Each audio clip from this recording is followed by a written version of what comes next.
Chapter 1. The pitter-patter of rain came from outside the house. Vivian carefully placed the stool in front of the stove, then bent down and grabbed 2 handfuls of brown rice from the rice bag beside her. There was not much food left in the bag. Her brother had stolen a silver ornament from the dock last month in exchange for this bag of brown rice. Even though she had carefully calculated many times in the past half a month, the decreasing amount of food still made her feel a little panicked. There was no food left. At most, they would starve in a few more days. Vivian looked at the small bed in the dilapidated house with red eyes. On the bed that was covered with a moldy smell, she could see an unconscious young man. Her brother had not woken up yet, and the priest's sister who had been willing to help them seemed to have given up hope. After all, Bishop Phil was not willing to spend so much effort to save a thief. Vivian wiped the tears from the corner of her eyes and carefully climbed down from the stool. She was only 8 years old this year. Because she was malnourished, she looked very petite. Things like starting a fire and cooking were still very difficult for her. She held a few pieces of chopped firewood in her hands, broke some branches that she had picked up during the day, and threw them into the stove. Because of the continuous rain outside, the firewood was a little wet, and the speed at which it lit was very slow. It was accompanied by a thick, choking smoke. Vivian did not care about the pain in her eyes. She puffed up her mouth and blew with all her might. When the firewood inside was lit, she gently rubbed her eyes. "Brother. You must wake up. Vivian misses you so much. Don't leave me." Translucent tears rolled down Vivian's cheeks as she sat beside the stove and sobbed softly. After a while, she wiped her face with her little hands, and 2 white streaks appeared on her blackened face. There was some salt in the house, but they had finished it last week. She wanted to learn from her brother and steal some, but she was almost caught by the fat shop owner. The owner picked up a broom and hit her on the back. Even now, her back was still bruised, and the slightest touch would make her feel a burning pain. Woof woof. An old black and yellow dog walked over. Even though it was old and clumsy, one could still tell that it used to be an excellent hunting dog. Vivian stretched out her small hand, and the old dog silently walked to her side.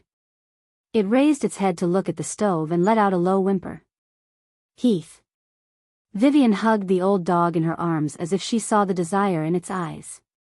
She sobbed softly and reached out to gently stroke its back, murmuring, "There's not much food left. You have to leave it for Big Brother. Vivian is also very hungry. Wait for the rain to stop and look for food outside." "Sorry. Is Vivian useless? She can't steal anything, and she can't save her brother. She's always crying." The old dog with cloudy eyes seemed to understand her words. It silently retracted its gaze and stuck out its tongue to lick her palm. Then, it laid down at her feet and closed its eyes to sleep. The sound of footsteps came from outside the house. It seemed that the person stopped at the door and spoke faintly. The old black and yellow dog suddenly opened its eyes. In an instant, it was as fierce as a hungry wolf. It let out a fierce whimper and barked loudly toward the outside. "Damn it. Sooner or later, I'll kill this old dog and make soup." A man's exasperated voice came from outside. Then, the footsteps gradually faded away. Vivian's frightened face calmed down a little. She stretched out her small hand to touch the old dog's head and said softly, "Heath. If he dares to come in, bite him. Big Brother is unconscious now. Only you can protect me." The old dog gently arched in her arms. Although it looked old and clumsy, it still had a trace of fierceness. It was a Goroth hunting dog. In its prime, it could even kill leopards. According to the folklore of the Agate River area, it was the offspring of the 3-headed hellhound. Unfortunately, it was very old. The smell of porridge came from the stove. The old dog's nose twitched, and then it lay back down. Vivian's stomach growled, but she still carefully climbed onto the stool and scooped the porridge into a bowl that was missing a corner. She gently blew on it, and then fed the porridge to the young man on the bed with a wooden spoon bit by bit. She was really too small and didn't have much strength. She couldn't help her brother up, so she could only feed him slowly. Big brother. Hurry up and eat. You'll get better after you finish eating. Everything will get better. As the little girl spoke, her tears fell again. She reached out to wipe them away, put down the bowl, and climbed out of bed to close the door. This was the slum of Amber City. It was a place full of thieves, robbers, and human traffickers. It was difficult for a little girl like her to survive here. If she was not careful enough and had Heath by her side to protect her, she would have been kidnapped in broad daylight. All they needed to do was cover her mouth and nose with a wet towel soaked in knockout powder, and she would soon lose consciousness. Then, she would be put into a sack and sold to the human traffickers. Many little girls in the slums had gone missing like this. Sometimes, even beautiful women would be kidnapped. Heath. Vivian fed him little by little until the man on the bed finished half of the bowl. Then, she hurriedly drank a few mouthfuls, washed her little hands and cheeks with water, and curled up her petite body into the musty quilt. As she touched the wound on her back, the little girl could not help but sob in pain. Then, she hugged the young man's arm with both hands and said to the old dog at the door, "If anyone comes, bark. I know what they're thinking. They want to sell me to that woman, Sophia, because my brother is unconscious. That way, they can get a sum of money." Having grown up in the slum, she knew far more than other children her age. Sophia was the biggest human trafficker in the slum.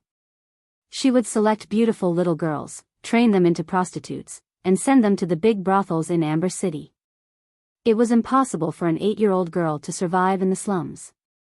Vivian's eyes showed a trace of determination. She leaned over and gently kissed the forehead of the comatose young man on the bed. She said in a low voice, "Even if I'm going to be sold, I'll do it myself. Then, I'll use the money to hire a real priest. Maybe he can save Big Brother." She knew what kind of fate she would face. Sophia would raise her for a few years and then teach her how to serve men. If she was beautiful enough, she would be sent to some of the city's nobles. Otherwise, she would only be sent to those despicable brothels. But for Big Brother, she was willing to do anything because he was her only family member.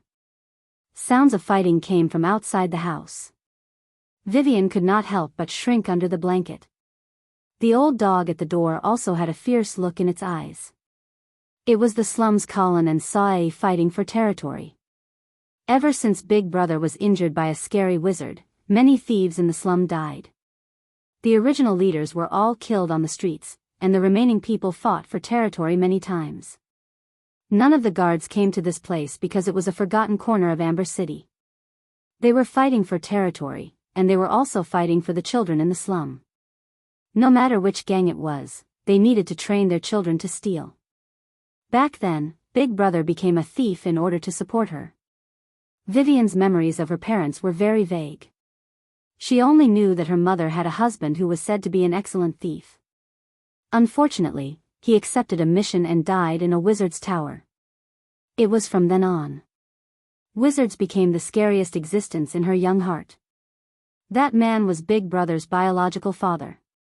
Although she was not born at that time, she heard Big Brother mention it. Later on, her mother took Big Brother through a period of wandering. Because of the circumstances, she even worked as a waitress in a tavern, which was actually a part-time prostitute. Vivian knew that. She knew more than her peers. This kind of life lasted until her mother met a mysterious adventurer. Soon, she became pregnant again.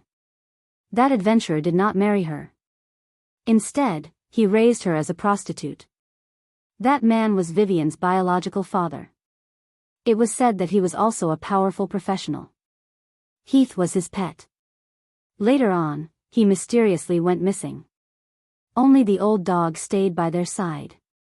Her mother lost 2 men in a row and began to lose her mind. She even suffered from soullessness. In the end, she died. At that time, she was only 3 years old. Big Brother was 12 years old. The 2 young children lost their parents and soon wandered the streets. At that time, the elder brother often fought with others for some meager food. Later on, Big Brother joined a gang and became a qualified thief. At that time, their lives gradually became stable, and they also had a place to stay in the chaotic slum. Shrill screams could be heard. Vivian was so scared that her whole body trembled, and she hid in the young man's arms.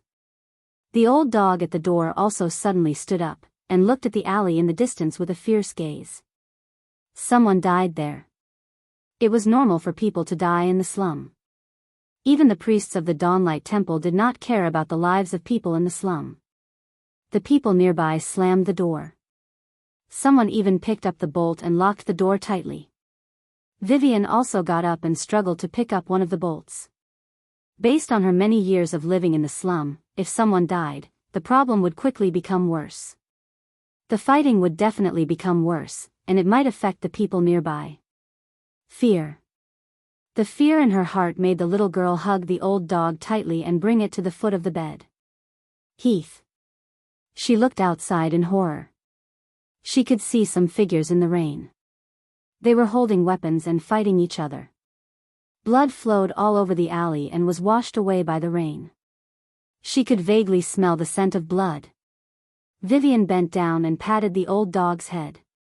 Her young body trembled in fear and she whispered, "You will protect me, right?" Ow! The old dog suddenly barked. The little girl was startled, but she soon realized that Heath was not barking at the outside. Instead, it was barking at the young man on the bed. Big Brother. Vivian turned around in surprise and found that the young man on the bed had opened his eyes and his lips were moving slightly. The pressure and fear that she had been feeling all this time suddenly exploded.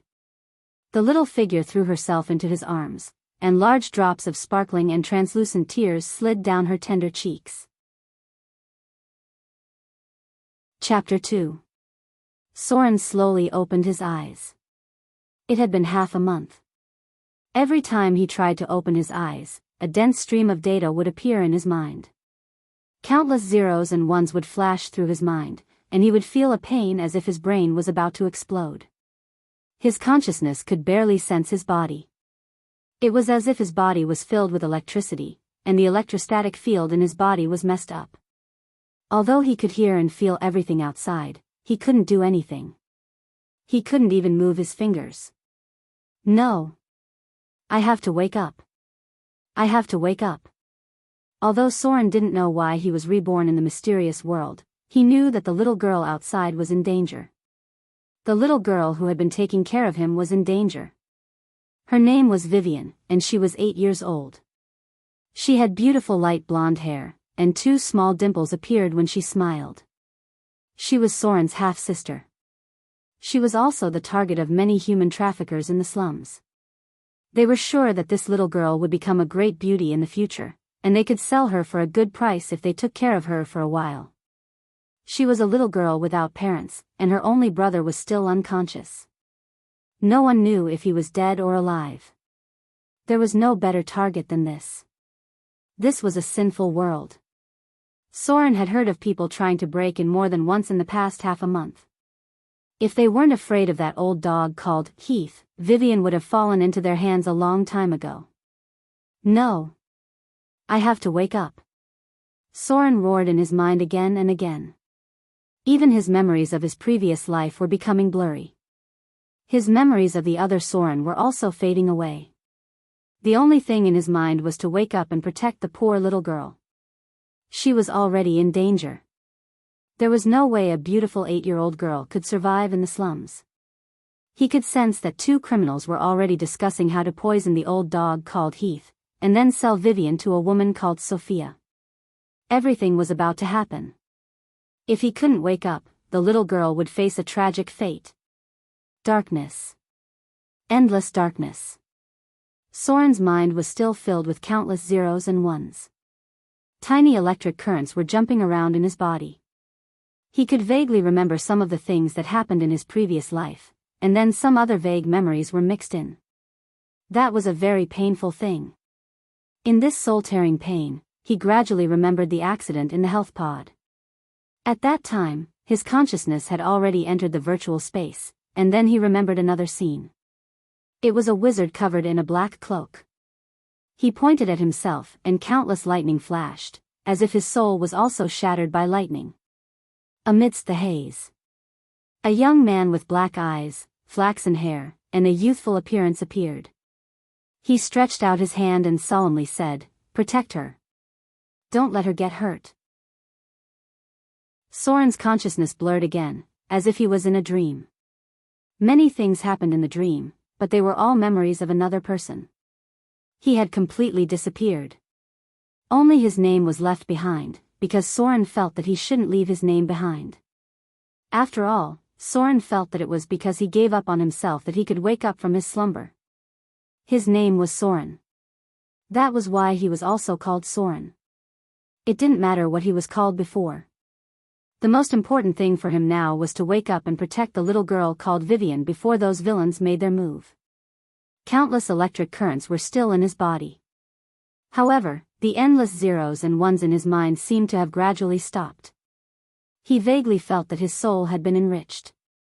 It was as if there was an additional spiritual force that suppressed the rampaging electric current and the zeros in his body. Then, a muffled sound exploded in his mind like a clap of thunder. All of a sudden, Soren opened his eyes, and a familiar scene appeared in front of him.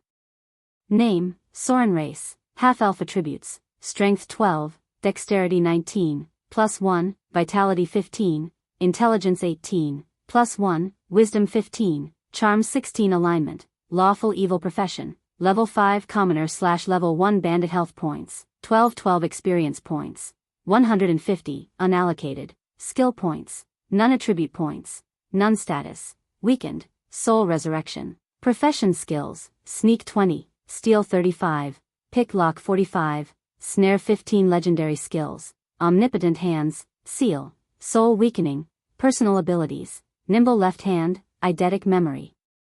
This is... Soren's consciousness gradually woke up.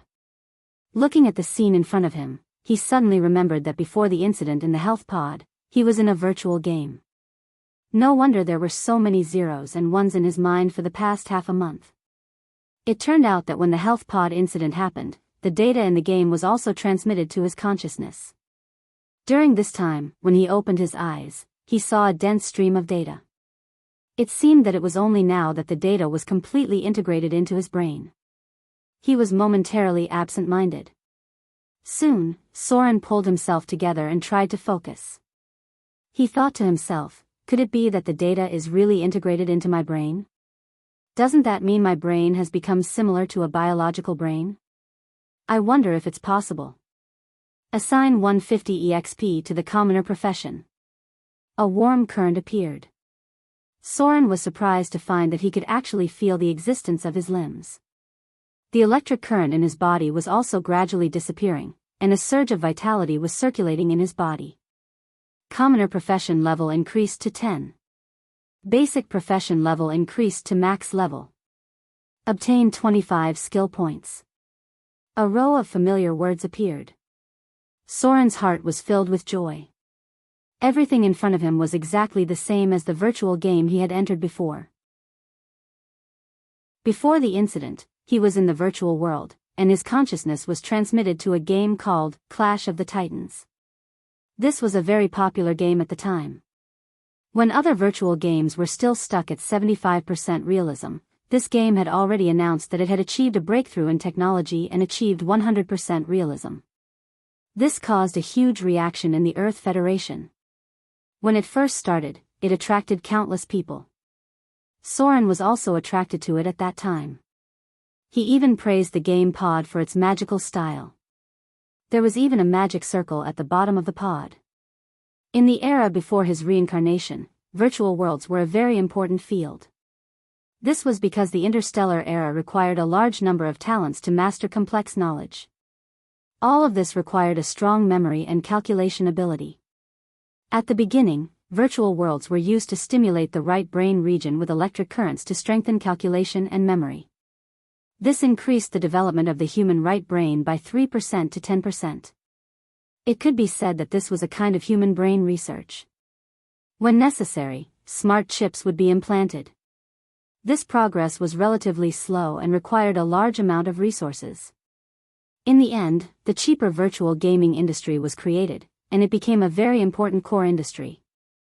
Games are conscious simulated activities that all young children, animals and people need to live and jump. Play-Doh.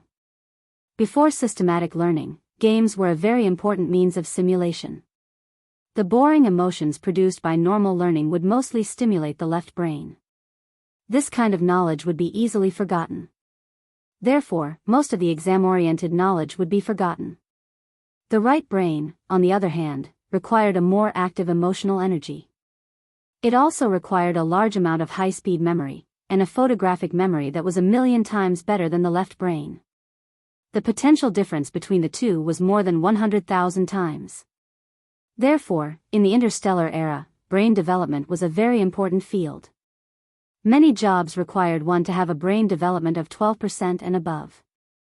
As long as one could reach this requirement, they would be able to grasp the relevant professional knowledge in a very short time. The use of large amounts of machinery increased the demand for high-end talents. The replacement of low-level labor by machines also caused most people to become idle. Therefore, virtual games, a cheap and important field that could alleviate social conflicts, became unprecedentedly prosperous. Research showed. In all kinds of extremely harsh and complex environments simulated by virtual worlds, the effect of the right brain could be increased by more than 300%. This had an unimaginable effect on developing the potential of the right brain region. Although in this situation, there would be a hidden psychological hint that everything is not real, the stimulation of the right brain region was still several times higher than in a normal learning environment. Therefore, the more realistic the virtual game, the more obvious the stimulation of the brain region. The increased development would also be higher. Although this higher premise was to increase from 1% to about 3%, the progress was not very obvious. However, it was already considered a major breakthrough. After all, the stimulation in the real world was only 1.5% at most. Therefore, before they had the qualifications to work, many people had to go through a process that took a lot of time to enter the virtual world. This process was relatively long. Because of the mysterious field of the brain, everything was full of unknowns. Before the accident, Soren was controlling his legendary thief character to sneak into the Shadow Palace to steal the epic item that could allow him to obtain the demigod's divinity. Because at that time, he had already realized the limitations of the thief class. If he did not have the demigod's divinity, he would not have any advantage in the future war of the gods. At that time, he had already advanced to level 20, and the special skill he chose for his legendary class was Omnipotent Hands. Omnipotent Hands, legendary skill. Legendary thieves have incomparably nimble hands. When performing any class-related test, an additional +5 test bonus will be obtained. At the same time, when using any weapon in battle, the thief will automatically master the weapon's specialty. In theory, Omnipotent Hands can also use any item. Whether it is the treasures of the gods or some clearly defined weapons and equipment, Omnipotent Hands can easily use them. Omnipotent Hands.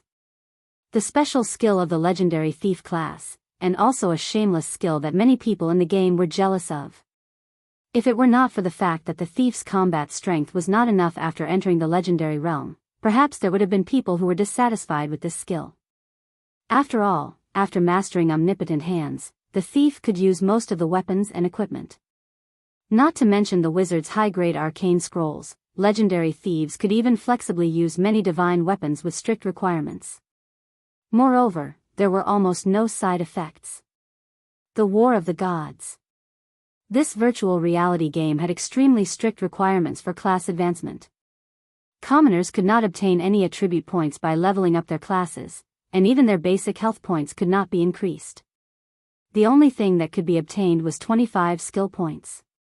Only when leveling up their class advancement would they be able to obtain 1 attribute point every 2 levels. Gradually, he regained his senses. When Soren opened his eyes again, it was already the morning of the next day. Vivian's petite body was lying on the bed, asleep. Since he opened his eyes yesterday, the little girl was so excited that she did not sleep at all. She laid beside him and took care of him until the wee hours of the morning before falling asleep in a daze. Ugh! A tingling pain came from his body. When Soren tried to lift a finger, he immediately felt as if his whole body was being electrocuted. The electric current in his body was still there, and there were still some streams of data floating in his brain. This made Soren even more suspicious that his brain had been accidentally modified into a biological brain. Because the scientific research in the field of science had already proven that the human brain could be used as the core component of a superintelligent brain, there were once top scientists who were willing to contribute their brains to the scientific research after their death. The smart chip was also developed on this basis. Streaks of electric current jumped around in his body. However, as the pain disappeared, he gradually regained control of his body and sat up shakily. Brother. Vivian opened her eyes in a daze, and then happily hugged his arm and sobbed, "Hoo hoo hoo. You're finally okay." Vivian was so worried. So many bad guys. They wanted to kidnap Vivian and sell her. Thank goodness Heath was there. Otherwise, Vivian would have been taken away by them. Heath. Vivian opened her eyes and turned to look at the door. Suddenly, her whole body froze. She let go of Soren's arm and rushed to the door. She hugged the old dog's body and said in horror, "Heath, what happened to you? Don't scare me. Don't scare Vivian. Wake up. Can you bark? I'm begging you, can you please bark?" Drops of tears fell. Vivian sat in the corner and hugged the black and yellow dog's body. She silently cried. The old dog's body was already cold. It lay quietly in front of the door. It was sleeping peacefully. Its name was Heath, and it was a Goroth hound. When it was in its prime, it could fight with cheetahs, but it was very old now. Ever since Soren fell into a coma, it had been following this little girl named Vivian closely. It was protecting her. It had not had a good rest for half a month because it was the only one who could protect Vivian from harm.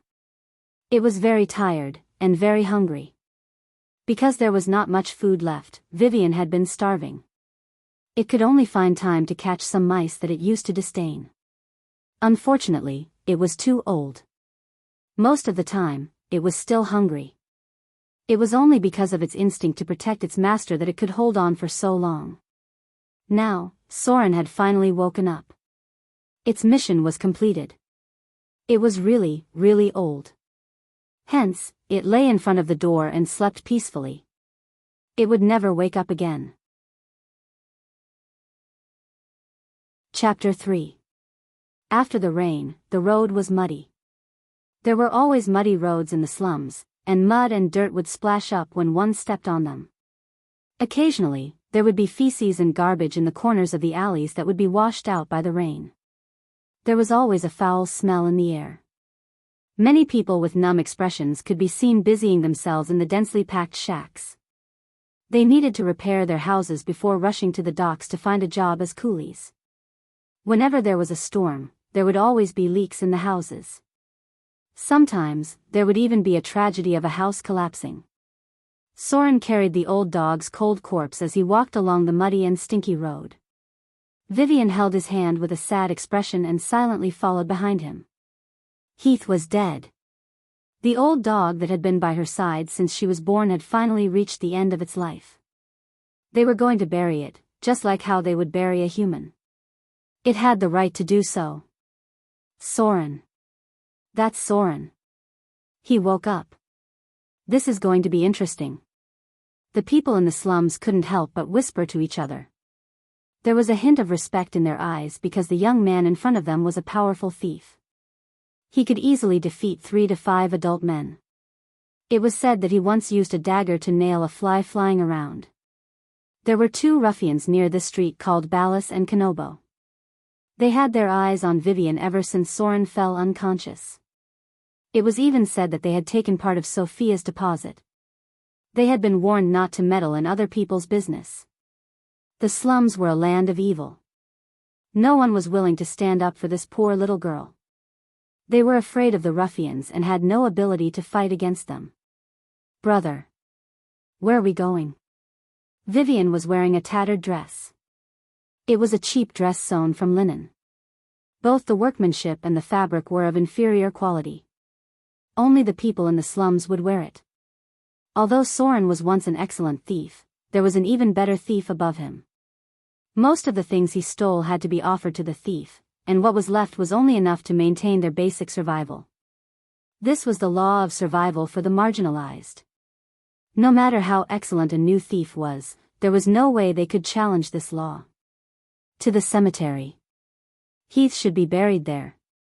Soren stared at the familiar yet strange scenery in front of him. He couldn't help but overlap some of the images in his memory.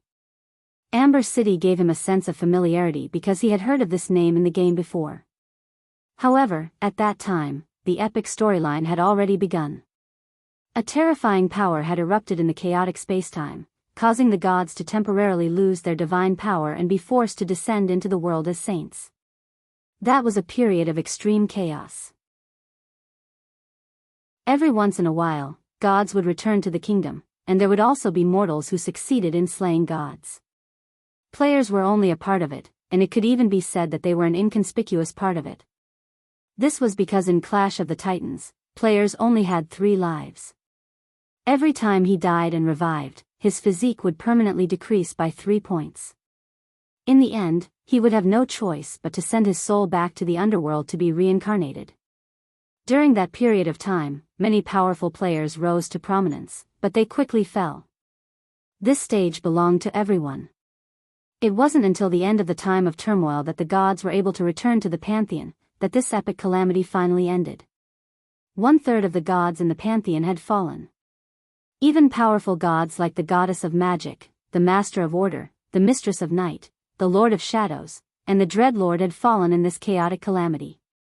Then, an even more magnificent plot began. The thrones of the gods fell from the heavens, and the kingdoms of countless gods collapsed and fell into the mortal world, turning into special realms.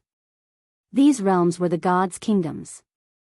The players had gone through a long period of hardship, and only a small number of people who had survived were qualified to explore these realms. As for the other masters who had fallen, they had to start all over again.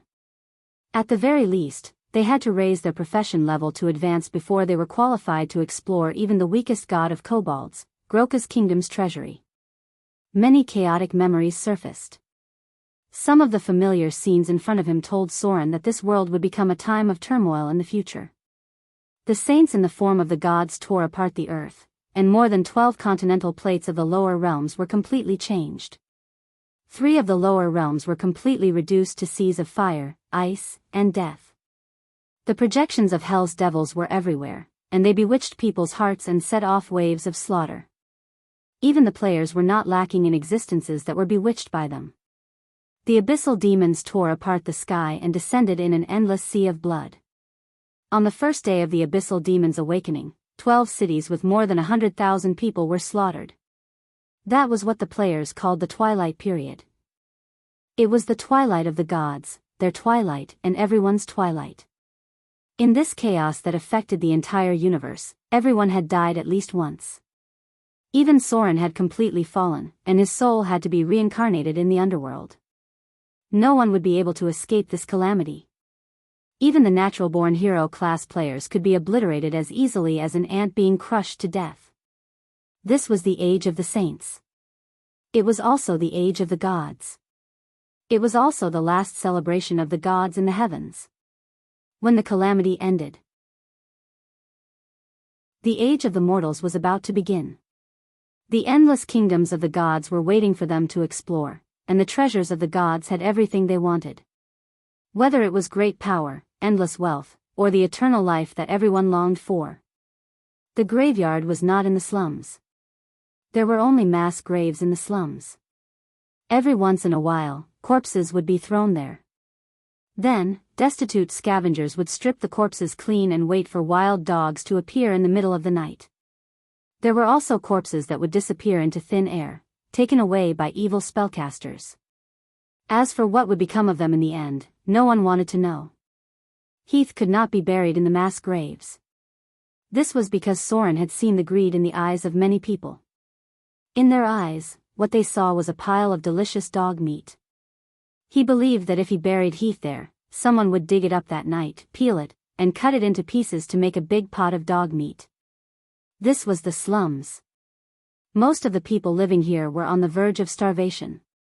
They wanted to eat meat. If it wasn't for the fact that eating human meat would bring them to the depths of hell, some of the starving homeless people would have done something outrageous.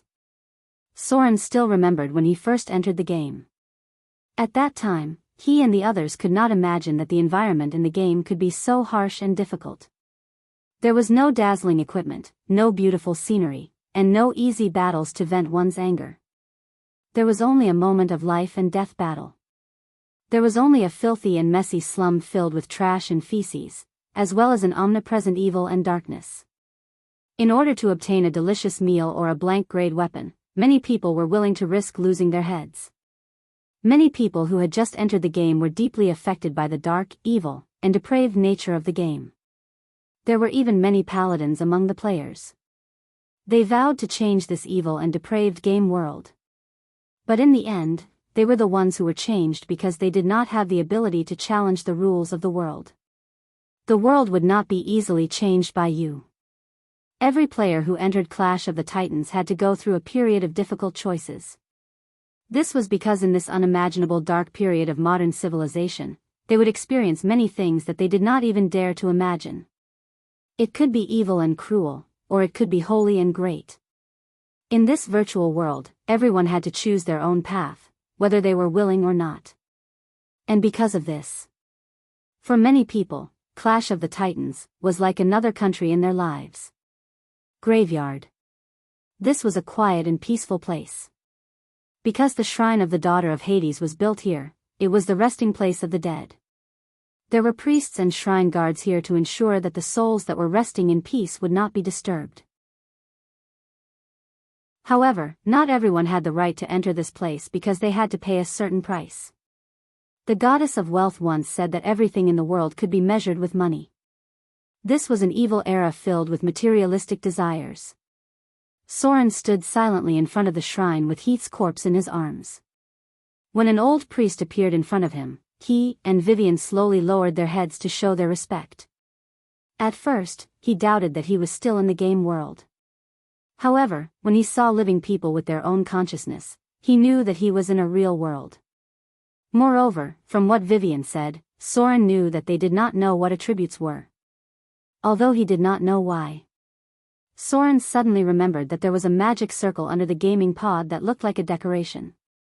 Because it looked a little creepy, many people removed it after buying it. Soren was brave enough to keep it.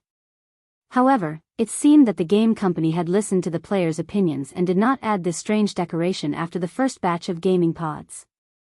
Are you sure you want to let it enter the graveyard? The old priest had seen many nobles who wanted to send their pets to rest in the graveyard, but he had never seen a poor person like Soren. The clothes they were wearing and the mud on their feet were proof that they were poor people of the lowest class. Soren bowed slightly and said, "Yes. This is for its burial.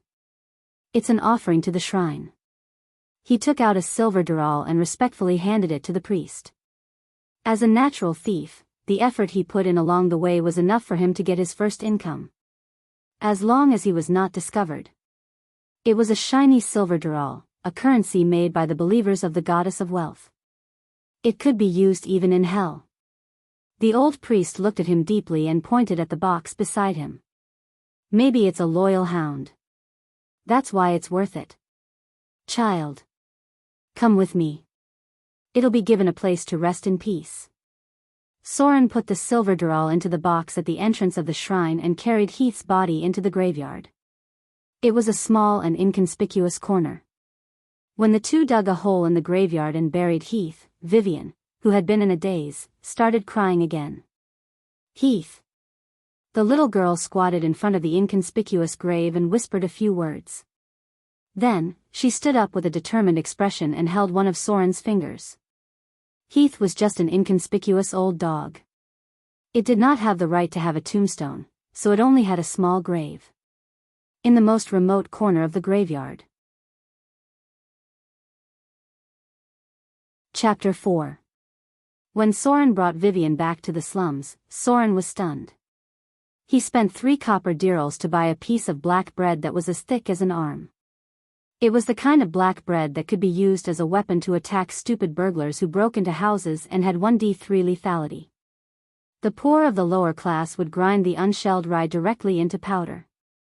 Their crude technique would result in wood shavings and some strange things inside. After cooling, it would become as hard as a wooden club. Only by cutting it open with a knife and soaking it in water for a while could it be barely swallowed. Many people who entered this world took risks because they could not stand the food. Many players joined the evil faction at the beginning of the game. Soren was the same. That was why he became a rogue. Perhaps it was because he was now in a more realistic world, or maybe it was because he had a little girl by his side, but Soren was far more patient than before. He carefully cut open the black bread, soaked it in hot water, and handed it to Vivian in front of him. He took a bite himself, enduring the wood-like texture, and silently swallowed it. It was not that he did not have a way to earn money. It was because he knew what would happen if he was caught. After all, this was not a game. He was no longer a player. In this strange yet familiar world, he had to be responsible for his own actions, especially for the little girl beside him, Vivian.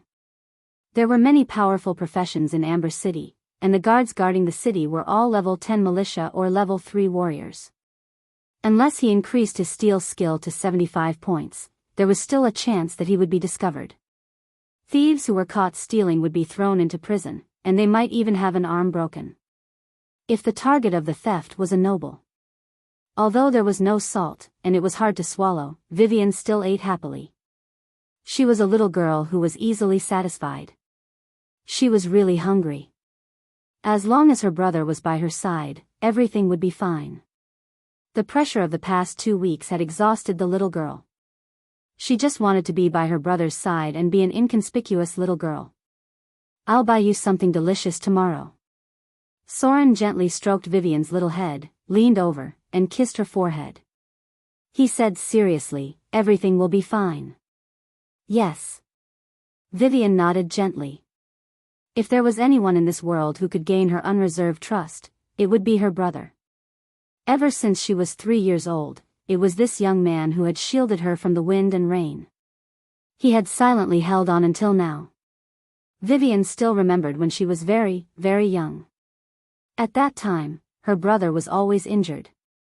She didn't know how to do anything but cry uselessly. Her bruised and swollen brother would always comfort her, saying that everything would be fine. Later, they no longer had to live on the streets, and finally had a small home in the chaotic slums. Everything will be fine. The little girl, who had just turned 8 this year, was ignorant of many things. However, she knew that as long as her brother was around, he would always protect her. "This is great." Soren looked at Vivian, who was sleeping soundly on the bed, and a faint smile appeared on his face. She was really exhausted. It was really hard for an 8-year-old girl to survive in such a chaotic slum for half a month. She probably hadn't had a good night's sleep in such a long time. Soren opened a hidden compartment under the wooden plank and took out a dagger that glinted with a cold light. His lips curled into a sneer. It was time to send those bastards who dared to have designs on Vivian to hell. Night fell quietly. It was dark in the slums, and only a few places were still lit. It was the Stove Tavern, one of the few luxuries in the slums. Here, one could buy a large cup of low-quality ale with 1 copper dirham. Although it tasted fainter, it was still a rare indulgence for many of the lower class. There was a row of low sheds next to the tavern. For another 5 copper dirhams, one could find a cheap brothel and have some fun. There was no need to expect her to be very good-looking. At most, she was a female creature with breasts and buttocks. Outside the Stove Tavern was a dark alley. Not many people dared to walk around at night because this was an area where people on the fringe of society frequented. The entire slum was filled with dark alleys like this. Apart from a small number of people, most people rarely went out at night. The Furnace Tavern was in an uproar. There were laborers working at the docks, gang members with gloomy expressions, and people from all walks of life. They were mostly talking about the recent conflict between the two gangs. There were also some who gloated that someone dared to have designs on Vivian. Now that Soren had woken up, someone was going to be in trouble. After he finished speaking, the scar-faced man looked at the corner of the tavern. There were two men sitting there. They were Barris and Kanobo, who wanted to sell Vivian to Sophia. One of them was limping. He was bitten by a ferocious old dog when they tried to force their way through. "Let's go." Barris looked at the others in the tavern and said, "Let's go back first. There's always a way to deal with Soren." Kanobo finished the low-quality ale in his cup. He was a stingy person and didn't want to waste anything. The two of them had already received Sophia's deposit a few days ago. If they couldn't send Vivian over, someone would come to talk to them soon. Now, it was impossible to stop even if he wanted to. Moreover, Soren had always treated his sister as more important than his own life. If the two of them dared to have designs on her, Soren would definitely not let them off. A cold wind blew in. The people in the tavern cursed and turned around to see that Barris and Kanobo had already left. The moon in the sky was gray. The two of them couldn't help but shiver when they walked out of the tavern. Perhaps it was because they had drunk a lot. Barris found an alley and hid in it. He was about to pee in the corner. This was the slum. Not to mention pee, even defecation was done in the corners of alleys. Barris unbuckled his belt and peed. He could faintly hear squeaking sounds coming from the hut beside the Furnace Tavern. He couldn't help but curse in a low voice. He spoke in the dialect of the Chibe region. Perhaps it was because he thought of Soren waking up, but his expression didn't look good. All of a sudden, he felt goosebumps all over his body. He could faintly see a shadow moving in the dark corner of the alley. He didn't have time to call back the pee and reached for his waist. There was a dagger there. But it was too late. Soren's figure appeared out of thin air in an instant. His figure appeared in the hazy shadows. He didn't know how long he had been waiting here. A gleaming dagger pierced into his back. Following which, a hand covered Ballas's mouth, stopping him from screaming before his death. Thud. Soren expressionlessly put away the dagger and wiped the blood off the corpse. A row of data appeared in front of his eyes, shadow hiding successful. Backstab activated. Successfully activated Backstab X2, dealing 12 damage to target. Target killed. Extracting soul energy from target, received 30 slaughter EXP. Even though he was only a level 1 rogue, he could still deal double the damage with Backstab. An ordinary pauper only had around 5 HP. With Soren's 15 vitality, he only had 12 HP after becoming a level 1 rogue. A mere thug from the slum was enough for him to kill in one hit. Unless his opponent was someone with a different class, Soren could easily assassinate his target. The noise from the alley woke Kanobo up. He couldn't help but shiver. He immediately shouted towards the alley, "Barris?" There was no response. After hesitating for a moment, he cautiously moved closer to the alley, wanting to see what Barris was doing. If there was something wrong, he would immediately turn around and run. A figure bent over and kicked off the wall, then shot out from the alley. With 19 dexterity, Soren could jump onto the roof of the first floor without any external help. His silhouette pounced out like a cheetah, instantly grabbing Kanobo by the neck, forcing him to swallow his cries. The force of the impact caused him to fall to the ground, and then a cold glint flashed past. The dagger slit open Kanobo's throat, and then pierced through his heart from the front. Soren held his target tightly until the corpse stopped twitching. Only then did he stand up. He was covered in blood. He frowned as he looked at his body, then took out the money pouch from the corpse and put away the dagger. The two thugs didn't have much money on them, only 5 silver dirhams and 20 copper dirhams in total. There was also a pack of low-quality booze on Barris' corpse, which should be used to deal with Heath. Their strength is roughly equivalent to a level 1 adventurer. Soren looked at his palm, then slowly merged into the shadows and left in the direction he came from. This was the rogue's stealth ability. Using the power of the shadows to hide, Soren had allocated all his skill points to sneak before coming here. The 45 points of sneak allowed him to become hazy and silent in the shadows, enough to fool most ordinary people. If he could raise his stealth to 100 points, he could even hide in the shadows without leaving any traces behind. When stealth reached 150, he could achieve an effect similar to invisibility. Even if he was standing right in front of you, you wouldn't be able to detect him. When stealth reached 200, even if there were no shadows, rogues could completely disappear. The Furnace Tavern was still bustling with noise. It wasn't until a drunk man walked out that people noticed the two cold corpses on the side of the alley. No one cared, and no one pursued the matter. This was a chaotic slum area, and people had died many times over. Tomorrow, someone would come to clean up their corpses. P.S. If you like it, add it to your collection. The main character's faction is lawful evil.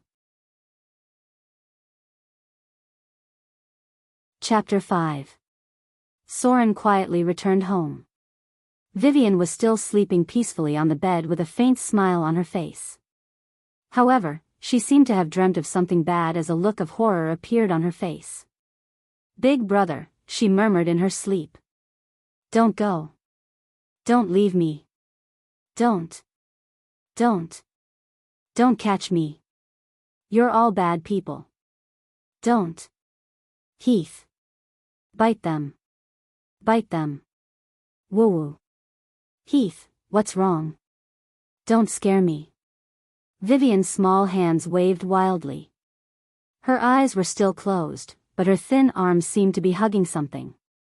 Soren, who was about to change out of his blood-stained clothes, quickly walked over and gently patted the little girl's back. But he seemed to have touched something, and a look of pain appeared on Vivian's small face. Soren quickly lifted her clothes and immediately saw a purplish bruise on the little girl's back that was gradually turning black. It was a scar left behind by someone who had beaten her with a stick. The clotted blood was slowly turning black because it couldn't be dissolved. In an instant, Soren's face became extremely gloomy, and a strong murderous intent burst out from his eyes. He gently caressed Vivian's cheeks and carefully put down the clothes. He murmured, "Silly girl. Why didn't you tell me you were injured?" It was such a serious injury. She was able to resist telling him all this time because she didn't want him to worry. The clotted blood on her back had already turned black, and it seemed like she had been injured for quite some time. The little girl was able to endure her injuries and take care of him for such a long time. Soren couldn't help but tear up when he thought of this. It was a warm feeling that he had never felt before. The benefits of the galactic era were so good that he didn't need parents or children to support him.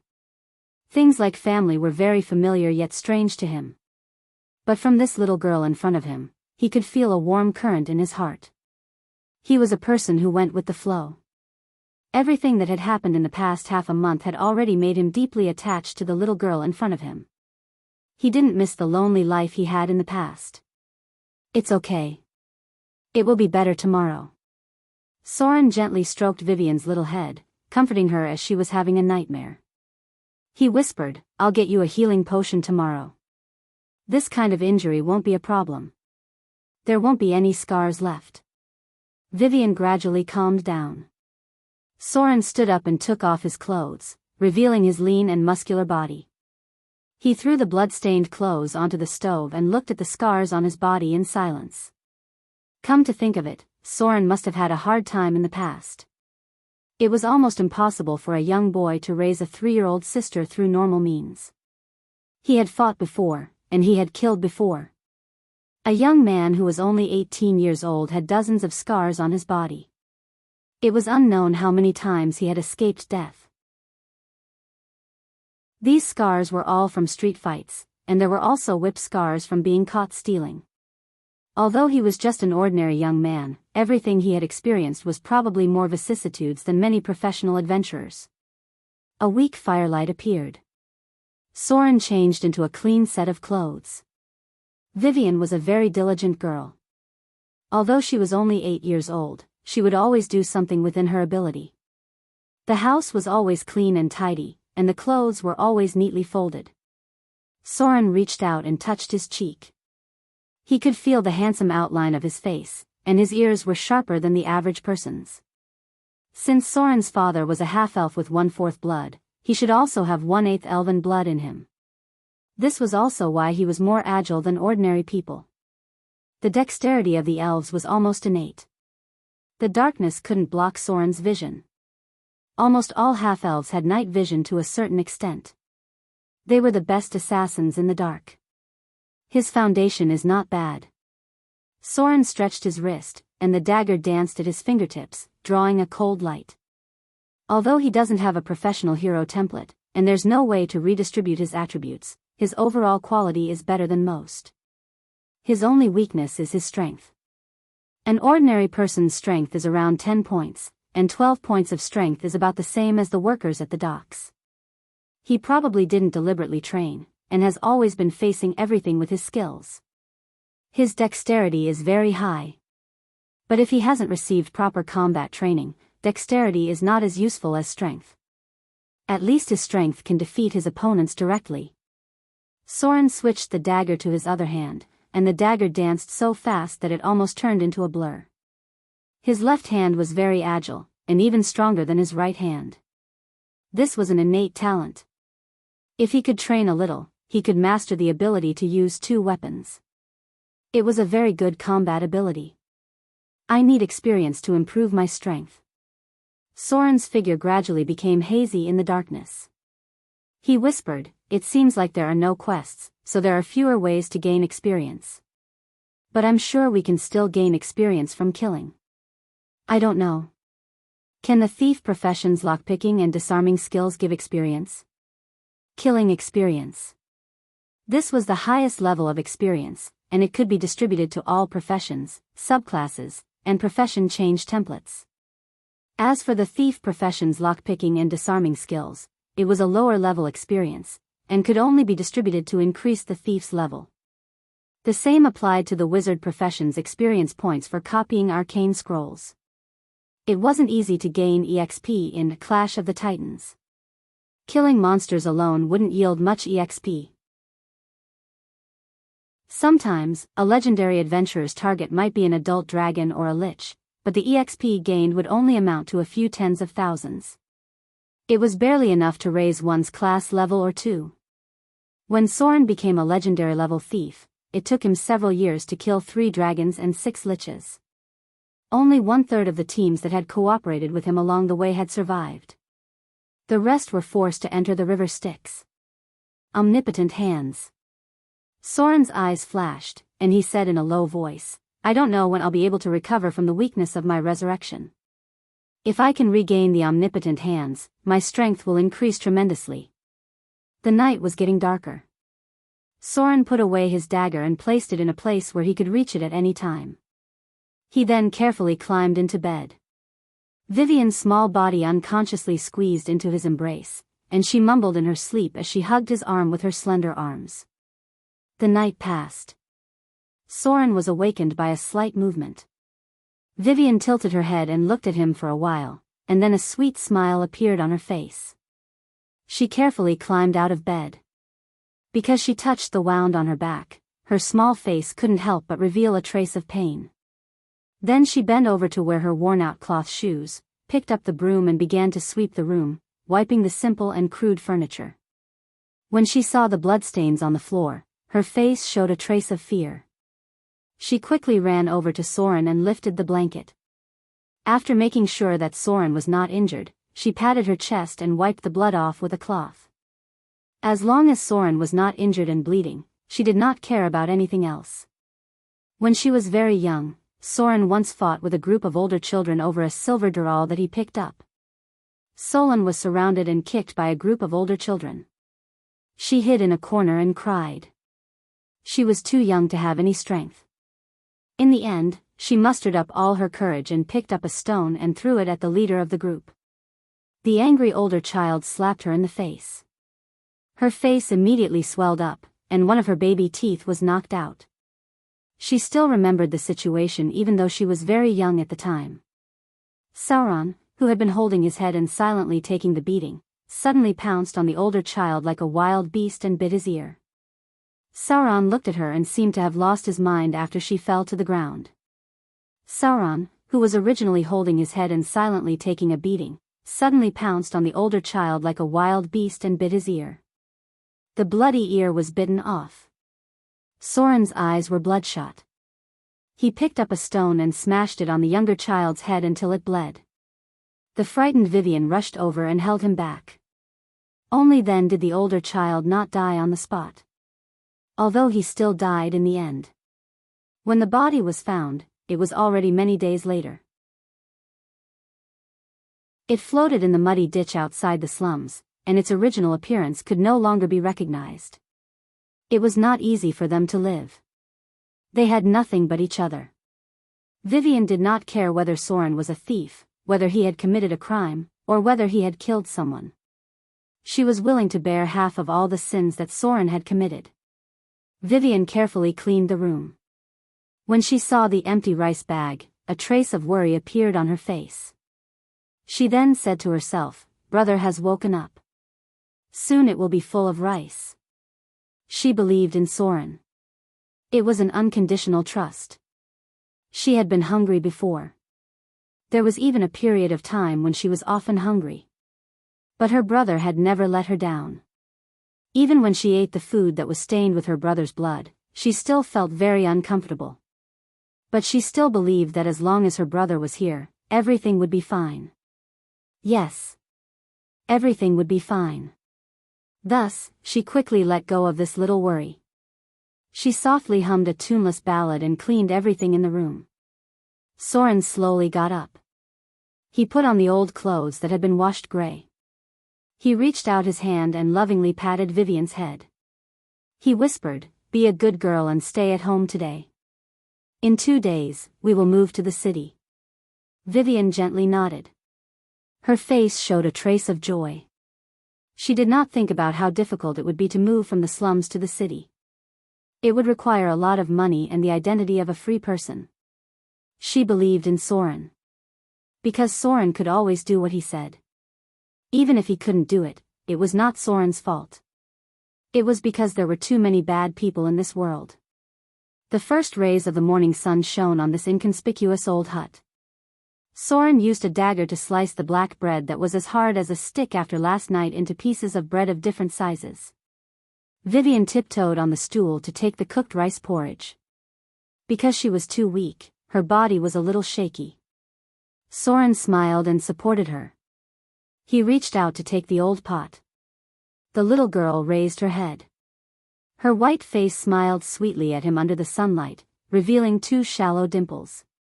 Everything was so beautiful.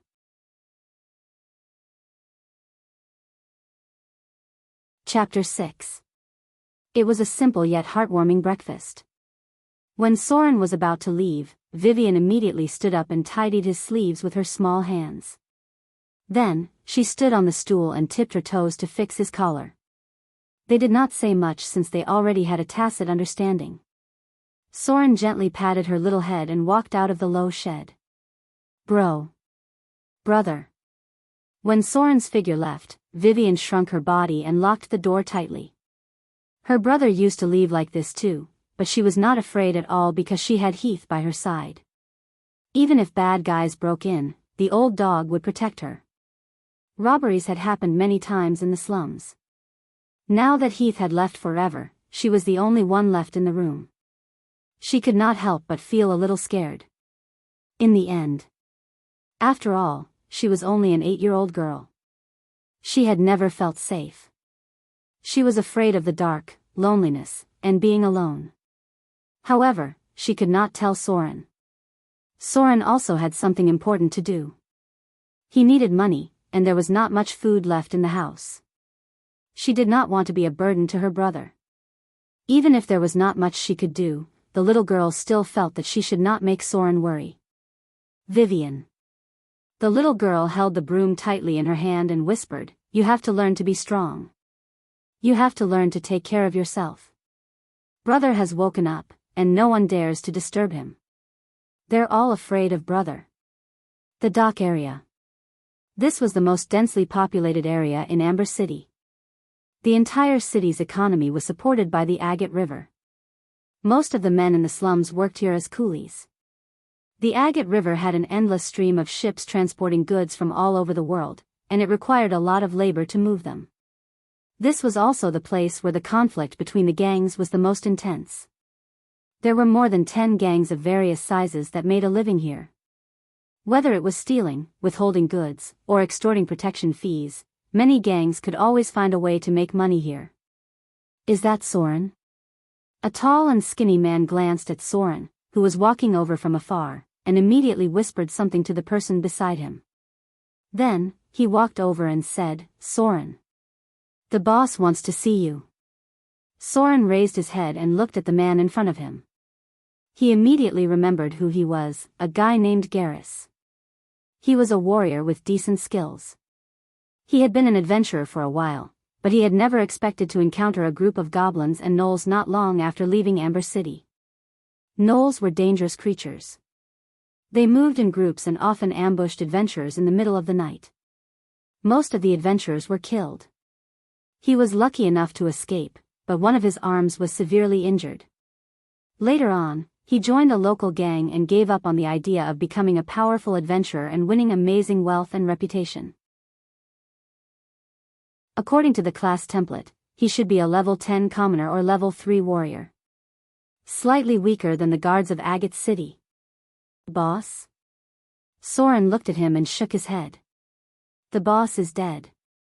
He was killed by that wizard. It was a quest that should not have been accepted. Not only did it kill Soren, but it also killed most of the core members of the gang. Wizards were not that easy to deal with. In this world, wizards who were qualified to act alone were all grade 1 and above. In terms of the class template, they were at least level 10 scholar or level 5 wizard.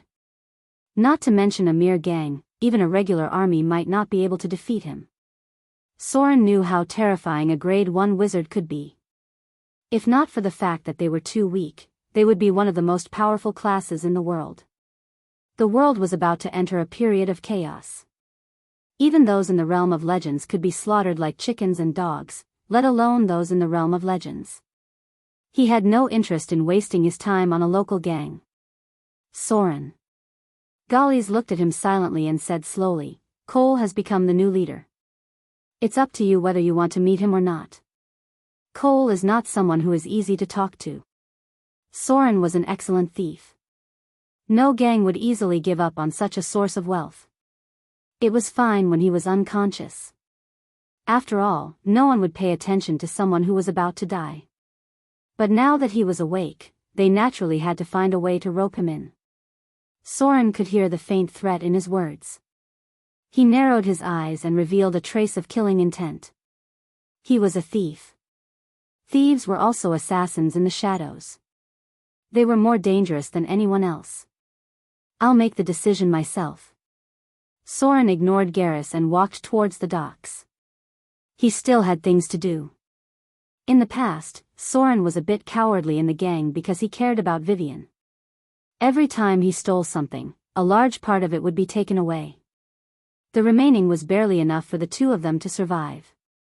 The main reason was that Soren did not receive any proper combat training.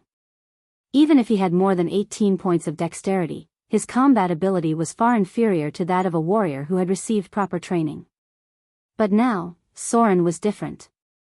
The man in front of him would not be able to last more than 3 moves against him. It was an inconspicuous warehouse. There were many goods stored in it. It was a common place in the docks. A shadow quietly approached. Soren carefully avoided the guards outside. They were just strong ordinary people. After entering the warehouse, he quickly found a box. It was a locked box. There were some valuable goods inside. He took out a piece of iron wire with a hook from his pocket. Currently, this was the only tool he had on him to pick locks. Soren carefully put his hand into the box. Then, his fingers nimbly moved. Ding! Gotcha! After a while, the lock on the box was quickly pried open. A row of data appeared, lockpicked successfully. Your rogue skills have improved. You have received 15 profession EXP. When Soren saw the data in front of him, he immediately let out a sigh of relief. It seemed that the way to gain profession EXP was still the same. In the early stages of the game, rogues were not a strong combat class. They did not have a strong physique like warriors. They also did not have special abilities like paladins. Adventuring and killing in the wild was very dangerous for rogues. Whether it was low-level kobolds or goblins, they would appear in groups. Many of them had a keen sense of smell. It was easy for them to detect low-level rogues in stealth. Therefore, in the early stages of the game, the only way for rogues to level up was to pick locks and disarm traps. This was the safest way. Before reaching level 5, rogues could gain profession EXP by picking locks. Before reaching level 10, disarming traps would still give them a lot of profession EXP. As for the later stages, only special magic locks and high-level traps would be useful. Normal locks and traps could no longer improve a rogue's skills. Creak. Soren gently opened the box. It was filled with tea bricks. He did not touch the goods. Instead, he continued with the normal boxes. Picking the same lock twice would not give profession EXP. If he wanted to gain profession EXP, he would have to meet the requirements to improve a rogue's skills. There were many locked boxes at the docks. It was enough to raise his rogue level. He opened 3 boxes in a row. Soren's footsteps suddenly stopped in front of a door. He carefully observed the ground and then took a deep breath. Thud. He gently jumped up and landed on top of an oak barrel. Then, he reached out and pinched an inconspicuous silk thread. He fixed the thread and wrapped it around a nail. Then, he used a dagger to cut off the other end. Then, he quickly removed an alarm device. This was a simple trap. If the thread was accidentally broken, the other end of the trap would sound the alarm. At that time, quite a number of bandits had been caught and beaten to a pulp. The world of Clash of the Titans was very cruel. Those rogues who were crippled had no one to save them. They could not afford the expensive treatment either. In the end, they were completely crippled and had to die again. It was extremely difficult to go from a low-level profession to the realm of legends. Many of them fell again and again. Not only did it require strength, but luck was also very important. Soren waited quietly. He carefully observed the ground and looked for possible traps. There was one such warehouse. If there was an alarm device, then there would be more than one. There must be another trap. There might be something valuable inside. As expected, Soren quickly discovered something strange under the wooden board. He carefully pried it up with his dagger and held it firmly with his fingers. He did not dare to tremble in the slightest. There was an even more dangerous trap below. If he was triggered, throwing knives would shoot out from both sides. It was very likely that he would die on the spot. Crack. Soren used his dagger to block the trigger. He then twisted the trigger. 2 throwing knives shot out from the top of his head and nailed into the wall beside him. A row of data appeared. Successfully disarmed trap. Your rogue skills have been improved. You have received 50 profession EXP, successfully disarmed trap. Your rogue skills have been improved. You have received 120 profession EXP, phew. Soren let out a sigh of relief. He relaxed a little and muttered, sure enough, disarming traps gives more EXP, but this thing is also very dangerous. After dismantling 2 traps in a row and adding in the experience gained from picking locks, Soren finally accumulated 200 experience points. Without hesitation, he chose to level up his rogue class. Rogue class raised to level 2. Received 23, DX 19 plus, INT 18 to 10, asterisk 0, 5, skill points. Health increased by 9, profession HP 6 plus, con 15 to 10, asterisk 0, 5. Received 1 free attribute point. Compared to the skill points that could be obtained at every profession level, it was much harder to obtain free attribute points. He had to level up 2 professions in order to obtain 1 free attribute point. In other words, He would have to wait until his rogue class reached level 4 before he could obtain any more free attribute points. This free attribute point could be said to be very precious. Soren glanced at his attribute panel. Without hesitation, he allocated the free attribute point to dexterity. 20 attribute points was a threshold. If a player had less than 20 attribute points, they would still be in the range of normal people. If a player had more than 20 attribute points, they would be in the range of normal people. The sound of footsteps came from outside the warehouse. Soren agilely jumped up. His arm grabbed onto the roof beam, and then he quietly snuck out. It was only a 1 dexterity point increase. It was enough for him to do many difficult moves that he couldn't do before. Whether it was his body's reflexes or his agility, they were all beyond the range of normal people. A man quickly came in. He glanced at the warehouse. His expression changed slightly. He shouted loudly. Soon, a group of armed guards rushed in from outside. It seemed like he couldn't come back to this warehouse in the future.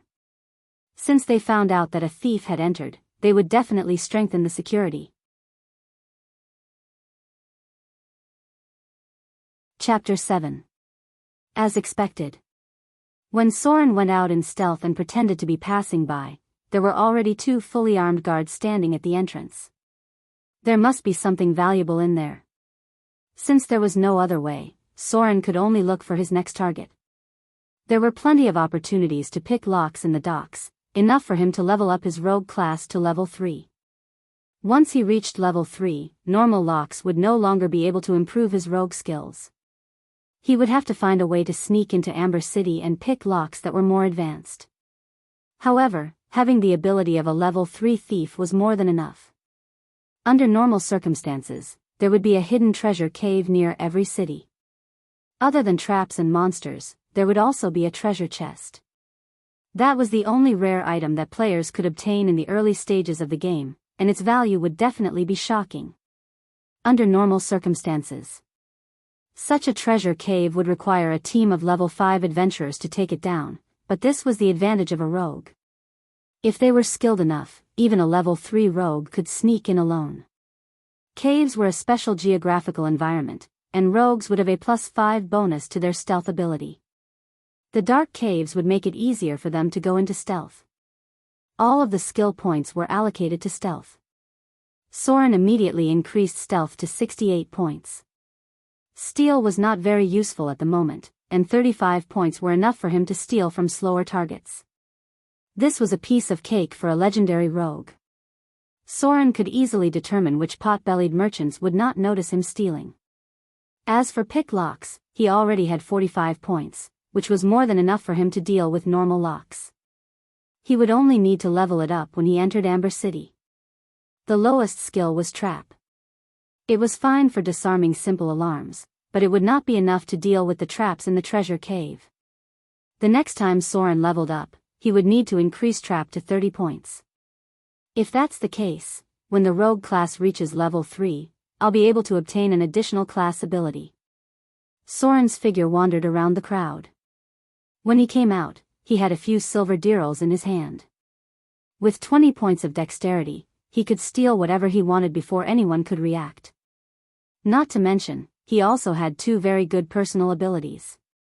Nimble left hand, personal ability. Rogues have developed an extremely nimble left hand after a long period of training.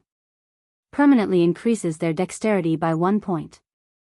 At the same time, they gain an additional 3 points when stealing, picking locks, and disarming traps. It is said that the exercise of a certain waste paper can also train the dexterity of the hands. Alternating the use of both hands can increase the dexterity of the hands by 2 points. However, one must be immune to the Constitution test, otherwise the Constitution will be reduced by 3 points. Eidetic memory, personal ability. Long-term training allows you to have eidetic memory. You can easily remember the targets you've seen. Permanently increases intelligence by 1 point and gains an additional 3 points during memory judgment. If you can remember the names of more than 100 actresses, your intelligence will be permanently increased by 3 points, but your charm will be decreased by 5 points. There is a chance to learn the obscene aura. Please ignore the contents in brackets. Stupa. The former was a very rare personal specialty. The latter, on the other hand, was a special specialty that could be cultivated but was not so easy to obtain. Many spellcasters had spent a lot of effort to train themselves to obtain the eidetic memory ability. A day passed quickly. Soren broke more than a dozen locks in the dock area and stole some valuables at the same time. If it was in the past, there would be people coming over to collect the tributes. There were 1 or 2 level 5 warriors in the guild, and Soren was no match for them at all. A qualified warrior would have at least 15 points of strength, and they would also have a very good weapon specialty as well as the corresponding combat skills. Warriors with level 5 and above had special combat talents, and their strength could reach more than 18 points. Soren in the past had not undergone any professional combat training, so he was no match for them at all. There were no guilds to exploit him, and all these things belonged to him alone. It was a relatively good income. Soren stole a total of 12 silver dirhams, which was enough for him and Vivian to spend for more than a month. He also accumulated more than 200 profession EXP. The rogue class needed 500 EXP to reach level 3. Based on his current progress, it would take him at most a day to level up his rogue class. Level 10 Commoner, Level 5 Rogue. At this level, Soren would be able to master a special ability called Shadow Strike. Among the Tier 2 professions, rogues who specialized in stealth and mastered Shadow Strike were the most dangerous. They had the ability to kill others in one hit. The slums. When Soren returned to his small hut, he immediately heard voices coming from inside. He pushed open the door and walked in. He saw a beautiful young priestess sitting on a stool. When she saw Soren, her expression immediately turned cold. She humped softly as a greeting, then smiled at Vivian. "Since he's back," she said. "Then I'll take my leave. You're alone here, so be careful. If you need anything, you can find me at the Dawnlight Shrine." Vivian nodded obediently, then thanked her. "Thank you, Sister Annalyn." The young girl was a trainee priestess of the Dawnlight Shrine. She believed in the god of the light of dawn, Karl Soros, a god that fell soon after the Chaos Era.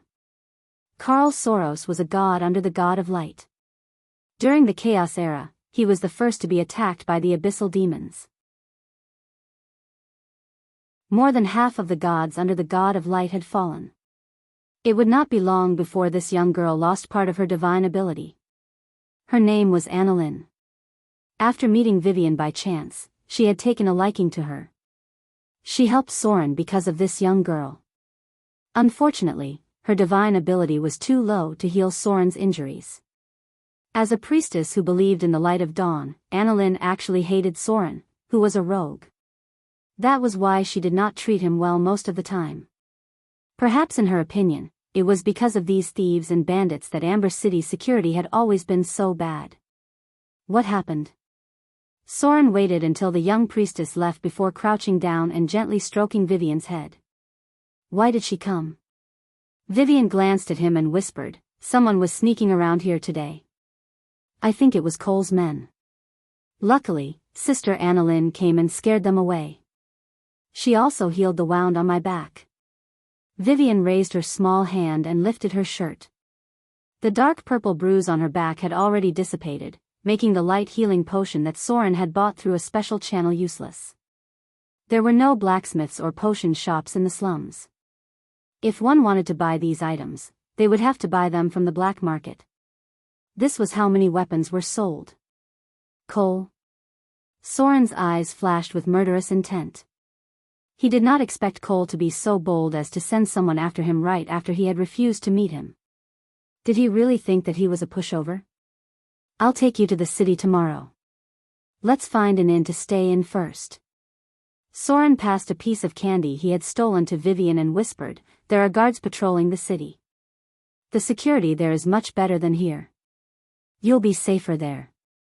Vivian nodded her small head and reached out her small hand to take the candy. She opened the packaging and put it into her mouth. She immediately smiled happily and said, "Big brother. It's so sweet and delicious. You should have a piece too." She put a piece of candy into Soren's mouth with her small hand. She was always so easily satisfied. Even the cheap candy in the slums could make her happy. Soren's face showed a trace of a smile, and he opened his mouth and ate a piece as well. It was astringent, but sweet. This was a low-quality malt candy that many nobles in the city would not even spare a glance at. This was the only one in the slums. Vivian stood up from the bench and patted the dust on Soren's clothes with her small hand. She whispered, "Sister Annalyn is a good person. No one was willing to help us when you were unconscious. Only she was willing to help." Soren smiled and scratched her small nose. He whispered, "I know. She's a good person. If there's a chance, we'll repay her." Even though the priestess hated him, he could not deny that he owed her a favor. Soren was a person who could clearly distinguish between kindness and hatred. The sky was dark. The two of them began to prepare dinner. Soren brought back some smoked meat and some oil, salt, and seasoning. The corpse in the furnace tavern had already been found. The people nearby looked at him with a trace of respect. Occasionally, when they smelled the fragrance of the meat, they could not help but swallow their saliva. Vivian ate a lot. Her small belly was bulging. When she saw Soren's mischievous gaze, she could not help but blush. She waved her small fists in embarrassment. It had been a long time since she had eaten meat. Today was very satisfying.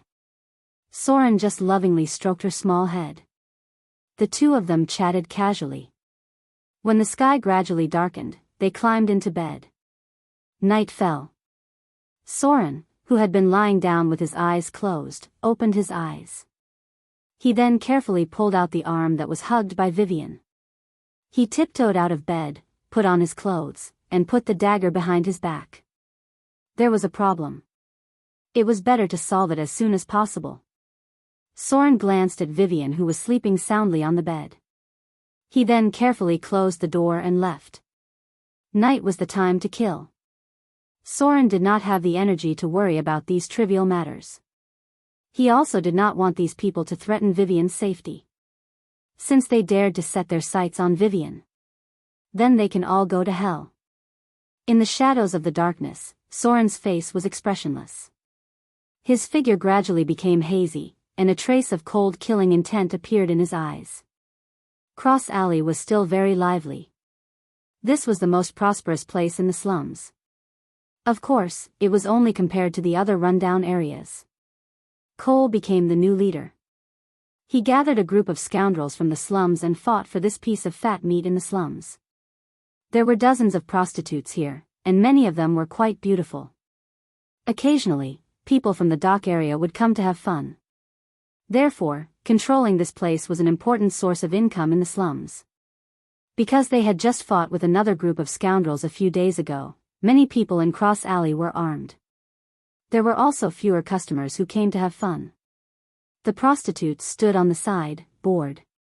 Occasionally, Cole's men would pull one of them into a low shed. In the darkness, a figure appeared silently and approached them through the shadows in the corner of the wall. The slaughter had just begun.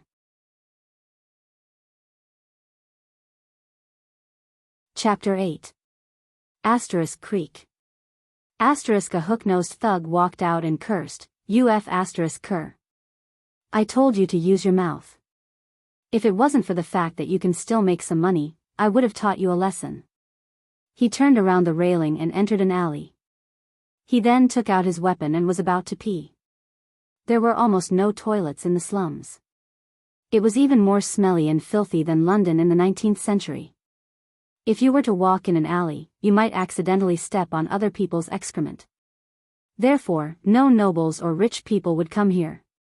Even the guards were too lazy to patrol the area. They were simply left to fend for themselves in the slums. *CK. I'll teach you a lesson sooner or later.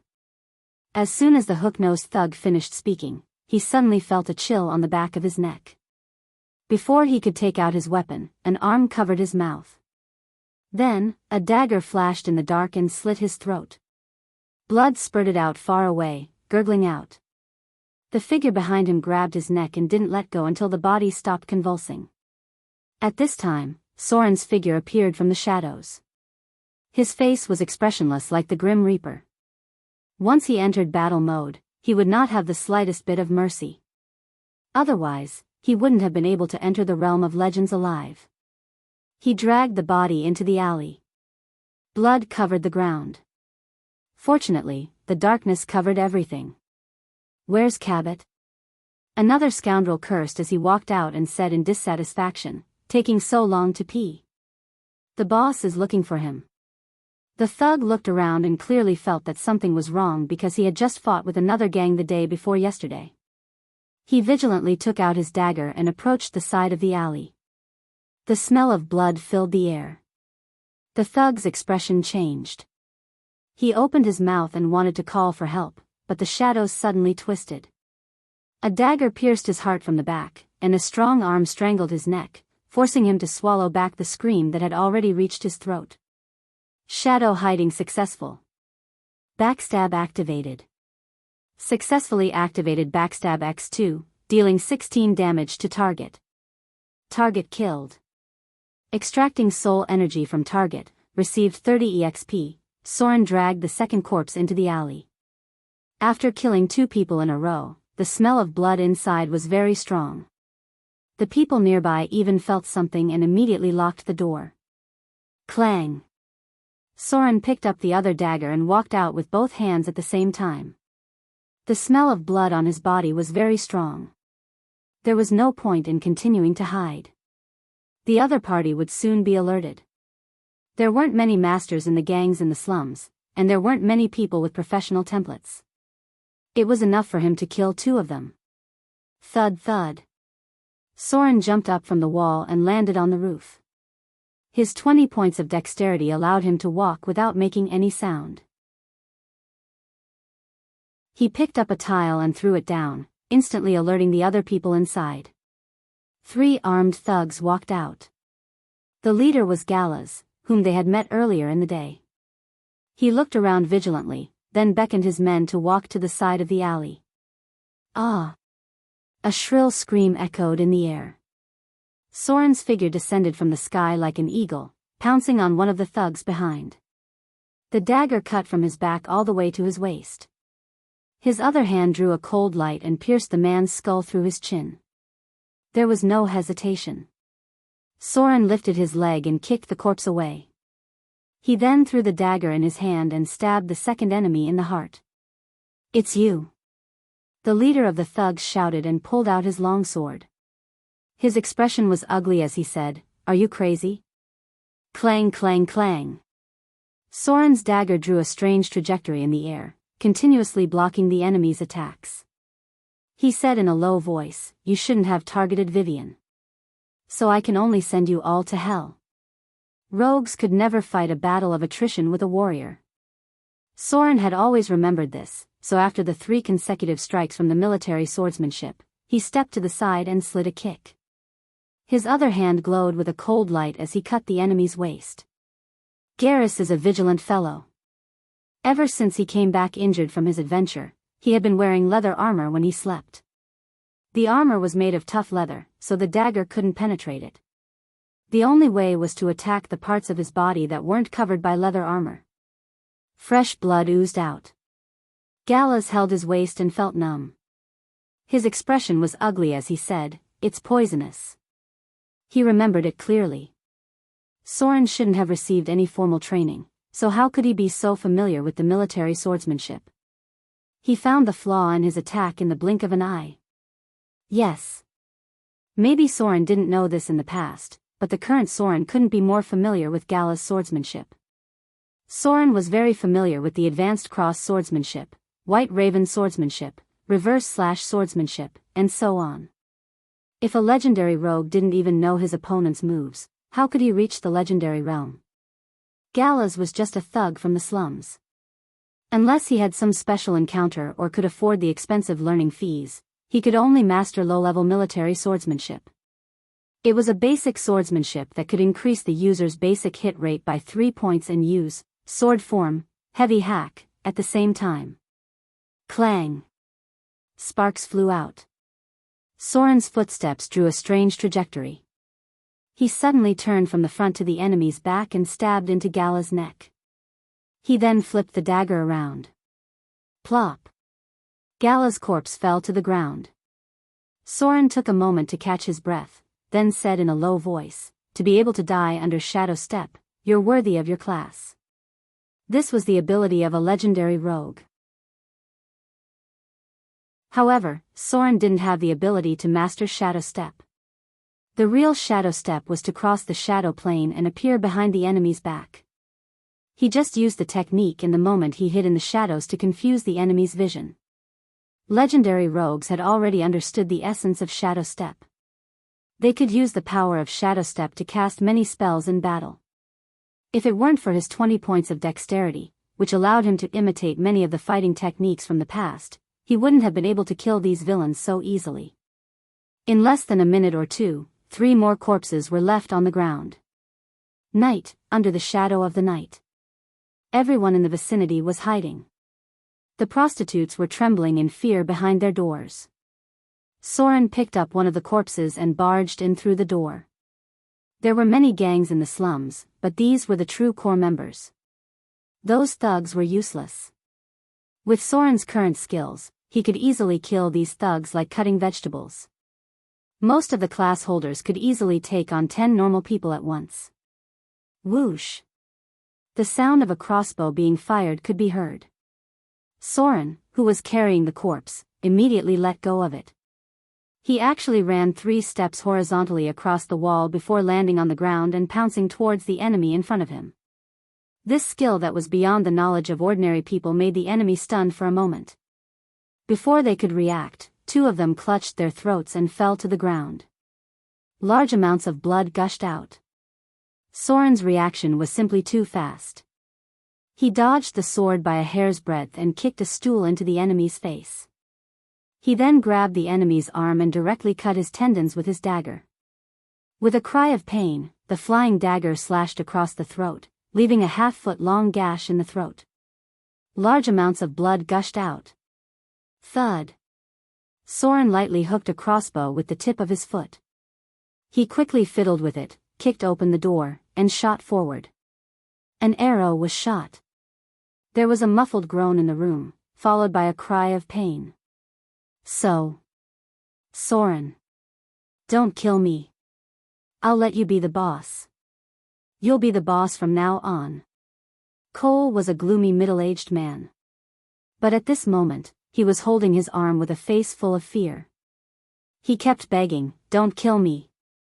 I'll listen to you from now on." A cold light flashed. Soren expressionlessly slit his throat. He then frowned as he looked at the bloodstains on his body. He then began to search the room for valuables. There were a total of 11 people.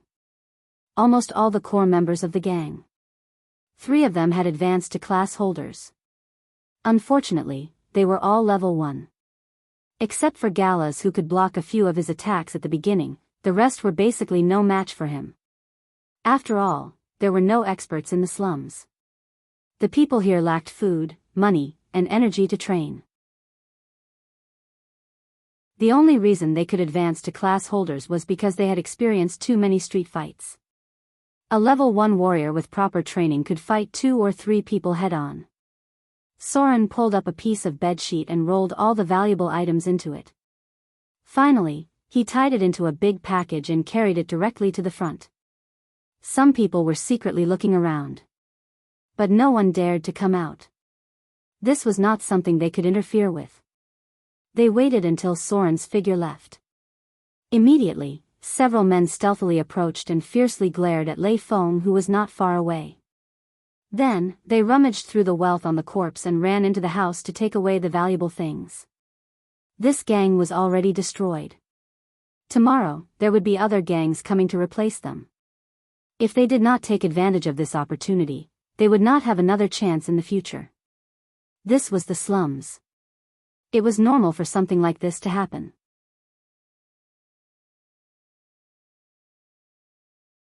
Chapter 9. The next day. When Vivian opened her eyes, she rubbed the corners of her eyes in a daze and was about to get up to make breakfast. There was already a bowl of fragrant oatmeal in front of her. Then, she saw Soren's smiling face. He was holding an iron pot in his hand and wearing an apron, looking a little funny. He was seriously frying a poached egg. Brother. Isn't it too wasteful? Vivian took a deep breath of the fragrant oil and reached out her small hands to hug Soren's neck. She stood on her tiptoes and kissed his cheek. She also quietly sniffed his body and smelled a faint scent of blood. She didn't know why, but since she was very young, she was very sensitive to the smell of blood. If Soren's body was stained with blood, it would be very difficult to hide it from her. The smart little girl didn't ask too much. She only said with some pity, "Brother, you put too much oil. You only need a little oil to fry the egg. Next time, let me do it. You see, so much oil is wasted." After saying that, she sniffled. It was as if she was satisfied just by smelling the oil rising from the pot. "It's done. Little housekeeper." Soren put the badly fried egg into the bowl and rubbed Vivian's little head. He said helplessly, "I'll let you do it next time, okay?" It was a very sumptuous breakfast. The fragrant oatmeal was very delicious. When the fried egg was put into the bowl, a layer of oil immediately floated on top of it. There were also a few pieces of bacon that were cut into thin slices. Just looking at it made one want to eat. This was a breakfast that only the nobles and rich merchants in the city could afford. Vivian hadn't eaten such good food in a long time. After enjoying this sumptuous breakfast, the little girl cleaned up the house. The little girl started to clean up the room. Sauron's clothes also needed to be washed. There were faint sounds of people outside. It seemed that some people had deliberately passed by this street many times. Soren was sitting at the door, carving something. He looked very serious as he held a dagger. "Sir Soren." Finally, a guy who didn't look like a good guy walked over and said with fear, "Save thanks you for helping him solve a problem. That's why I'm here to give you a gift." He waved his hand behind him, and two fierce-looking fellows came over timidly with a gift box in their hands. Soren raised his head and looked at them. He then gestured for Vivian to accept the gift and said slowly, "I'll take it. I'm not interested in the slums anymore. It's Savi's business whether those streets can take it or not, as long as they don't disturb my life. Can I?" His voice gradually turned cold, and the dagger in Soren's hand turned into a blur. The leader of the villains wiped his cold sweat and felt a chill on his neck. He stammered, No problem. That's what Savi thinks too." In one night, the core members of the enemy's gang had been completely wiped out. When Save heard the news, he was almost ecstatic. He thought that those idiots had provoked some terrifying enemy. But when he found out that the person who did it was Soren, his face immediately turned ugly. "Boss." A smart thug ran in and said while panting, "I've found out. It seems that Cole threatened Soren and sent people to take his sister hostage. Everyone in Dongo Street knows that Soren values his sister more than his own life. Cole targeted his sister, and that's why Soren killed them all. I've never seen him do anything before. I didn't expect Soren to be so strong. Right now, everyone in Cross Alley is calling him Throat Cutter. Even the people at the docks have heard of his name. 11 elites from different sects had their throats slit, and their blood covered the floor of the room. Boss. Should we take care of him?" A one-eyed thug looked at the others and said hesitantly, "Although he's strong, he's still just one person. If we let him grow, I'm afraid we won't be able to take over Crossroads Alley." Clang. Save threw something at the thug. The thug's face was covered in blood. He said with a pale face, "Take care of him? Is there shit in your head? He killed so many of Cole's men in a direct confrontation. If he ambushes us, we'll all be killed. Don't act rashly. Send Chang over with a gift. Let's see what he's up to. If Soren is so strong, he'll leave the slums sooner or later. Why would someone like him stay in this godforsaken place? Also, Send someone to keep an eye on Crossroads Alley. See if Soren has any intention of taking over the place. If not, don't let anyone else take it." The thugs began to get busy. Only Save hesitated for a moment, then called out to one of them, "Tell Chung to come over first. I'll prepare the gift myself." If Soren could kill Cole and his men in the middle of the night, he could probably kill him as well. This kind of person was too dangerous. It was better to think of a way to get on his good side. The reason Save was able to become a gang leader from a street thug was because he knew when to yield and when not to push himself. He didn't leave anyone alive. Even a ruthless gang leader like him was a bit scared. After all, the number of casualties in street fights wasn't high. They would try their best to prevent their men from dying. If everyone died, who would still work for them? Although the thugs in the slums were brainless, they wouldn't be stupid enough to join a gang leader if their men kept dying. It was a quiet morning. Of course, that was only relative to Soren. After receiving his reply, Save was immediately overjoyed. He ordered his men to gather and prepare to take over the streets near Crossroads Alley. Since Soren said that he wasn't interested in the slums, the area near Crossroads Alley would belong to whoever had the ability to take it over. Save gathered hundreds of people today. Although most of them were just there to make up the numbers, there were still hundreds of people who were capable of killing people. As for how many of these people had undergone professional combat training and had learned real killing techniques, Save didn't know. He shouldn't have high hopes. No one cared about the gang fights in the slums. As long as it didn't cause too much trouble, it didn't matter if a dozen or so people died. Therefore, when Save gathered his men, they quickly took over the area near Crossroads Alley. It was a far cry from the docks. Since the docks controlled almost half of Amber City's wealth, it was possible that hundreds of people would die in a single night if there was a change in territory. This was something that would shock the entire Amber City. The slums? It was as broken as a bird's nest. What was there to pay attention to? Yes. Those who were truly powerful had no interest in the slums. However, recently, they had heard that a very powerful person had appeared there. Apparently, his name was Throat Cutter Soren. It was said that all the enemies he killed had their throats slit. He had a very high reputation in the slums. Although he didn't belong to any faction, all the gang leaders in the slums respected him. 2 days had passed. Even Vivian was sensitive enough to notice that something was wrong. The people around her were looking at her with a hint of respect, and they were hesitant when talking to her. As for Soren, they didn't even dare to look him in the eye. Big Brother is a lot more powerful than before. Vivian was sweeping the fallen leaves with a broom. She looked outside and muttered, "It was one of Save's men who sent the gifts the other day. Why would he send such an expensive gift? I heard that Cole's men are all dead. They were all killed by someone called Throat Cutter. That Throat Cutter should be Big Brother, right? Sounds very powerful. Big Brother is a lot stronger than before." Yesterday, when she passed by the grocery store at the corner of the street, the fat shopkeeper, who used to hit her back with a stick, saw her and her face turned pale. When she confirmed that she was Soren's sister, the fat shopkeeper knelt in front of her and slapped herself so hard that her face was swollen. She only stood up gratefully when Vivian promised to let bygones be bygones. The shopkeeper even prepared a gift with more than 10 silver dirhams in it. He respectfully said that it was to help Vivian get over the shock.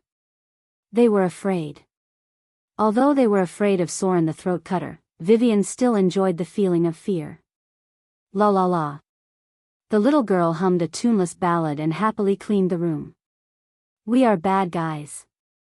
We are villains. They are afraid of us. No one will dare to bully us anymore.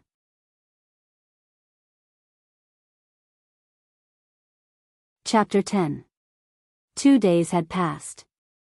The massacre in Cross Alley had already settled down. Soren thought that it would at least alert the guards of Amber City and that he would be prepared to escape. However, he did not expect that they did not even care about the life and death of the slums. It was not until Soren wandered around the docks for 2 days and leveled up his rogue class to level 3 that he realized why the guards of Amber City did not care about the escalating conflict between the gangs in the slums. The reason was simple. Something more serious had happened in Amber City. Although the guards had tried their best to suppress the news of this incident, it was still leaked out one after another. Someone was skinned. The gray area of the docks had been quietly spreading the news. The person who was skinned was a poor night watchman. When the guards found him, all that was left was a bloody corpse.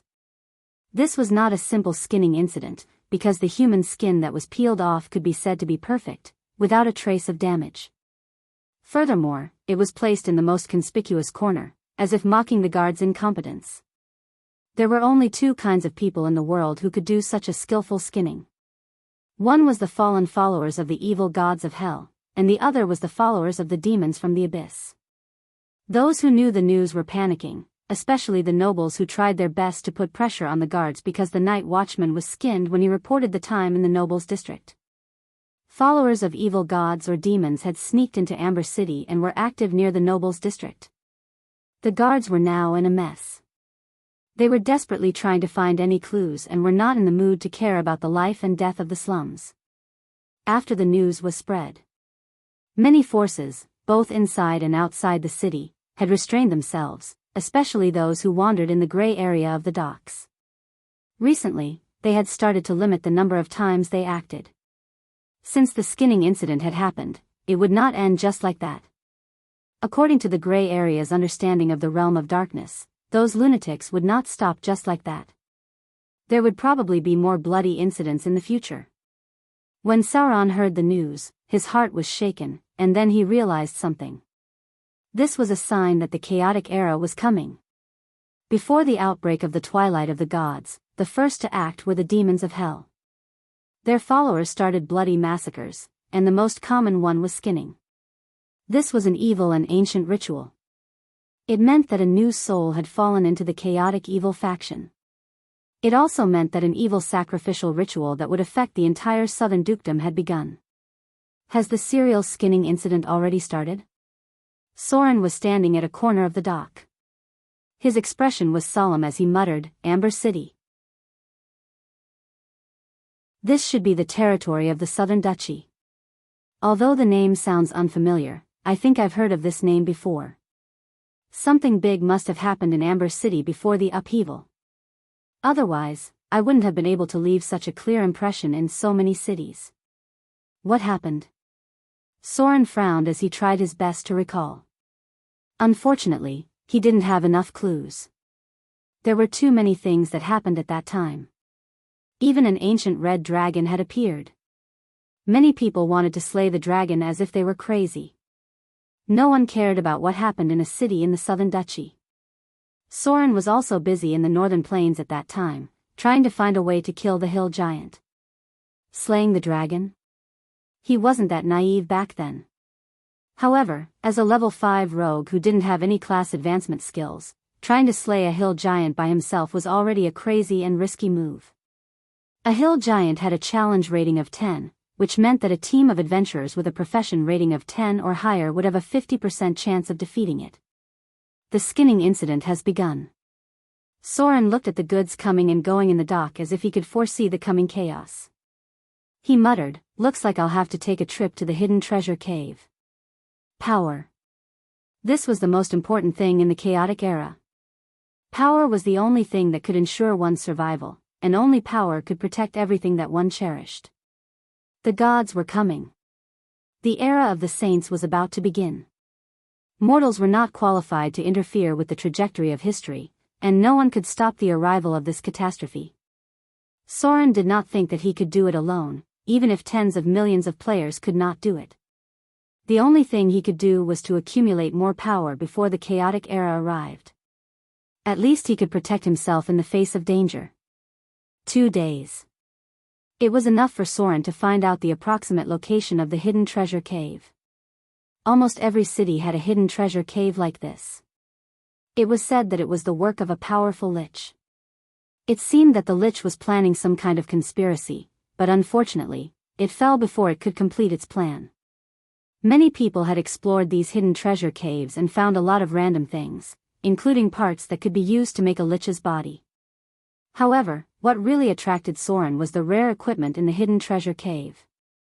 In this world, rare equipment was very rare, and the difficulty of obtaining them was much higher than expected. The hidden treasure cave was the only place where one could obtain rare equipment in the early stages of the game, and there was a certain chance of obtaining a legendary item. Since it was a place set up by a lich, then it must have something to do with the undead. As long as he inquired about the haunted places in the city, he would be able to find the location of the hidden treasure cave.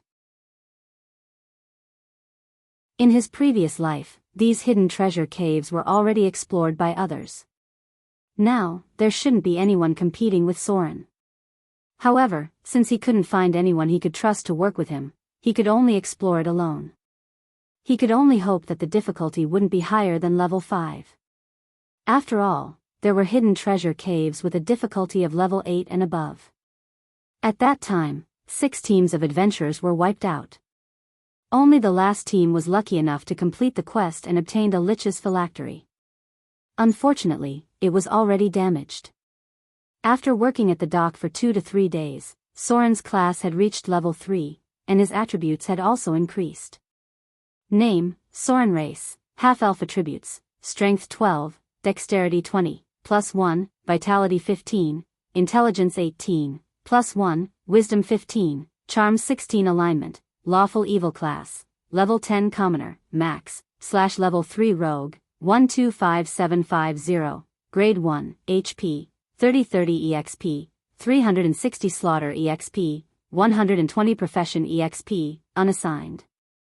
Skill points, none attribute points, none status, normal profession skills, sneak 78, steal 35, pick lock 45, snare 30 legendary skills, omnipotent hands, sealed, weakened, personal abilities, nimble left hand, eidetic memory profession abilities, grasp of shadows. Starting from level 3, the amount of EXP a rogue could gain from picking locks would greatly decrease.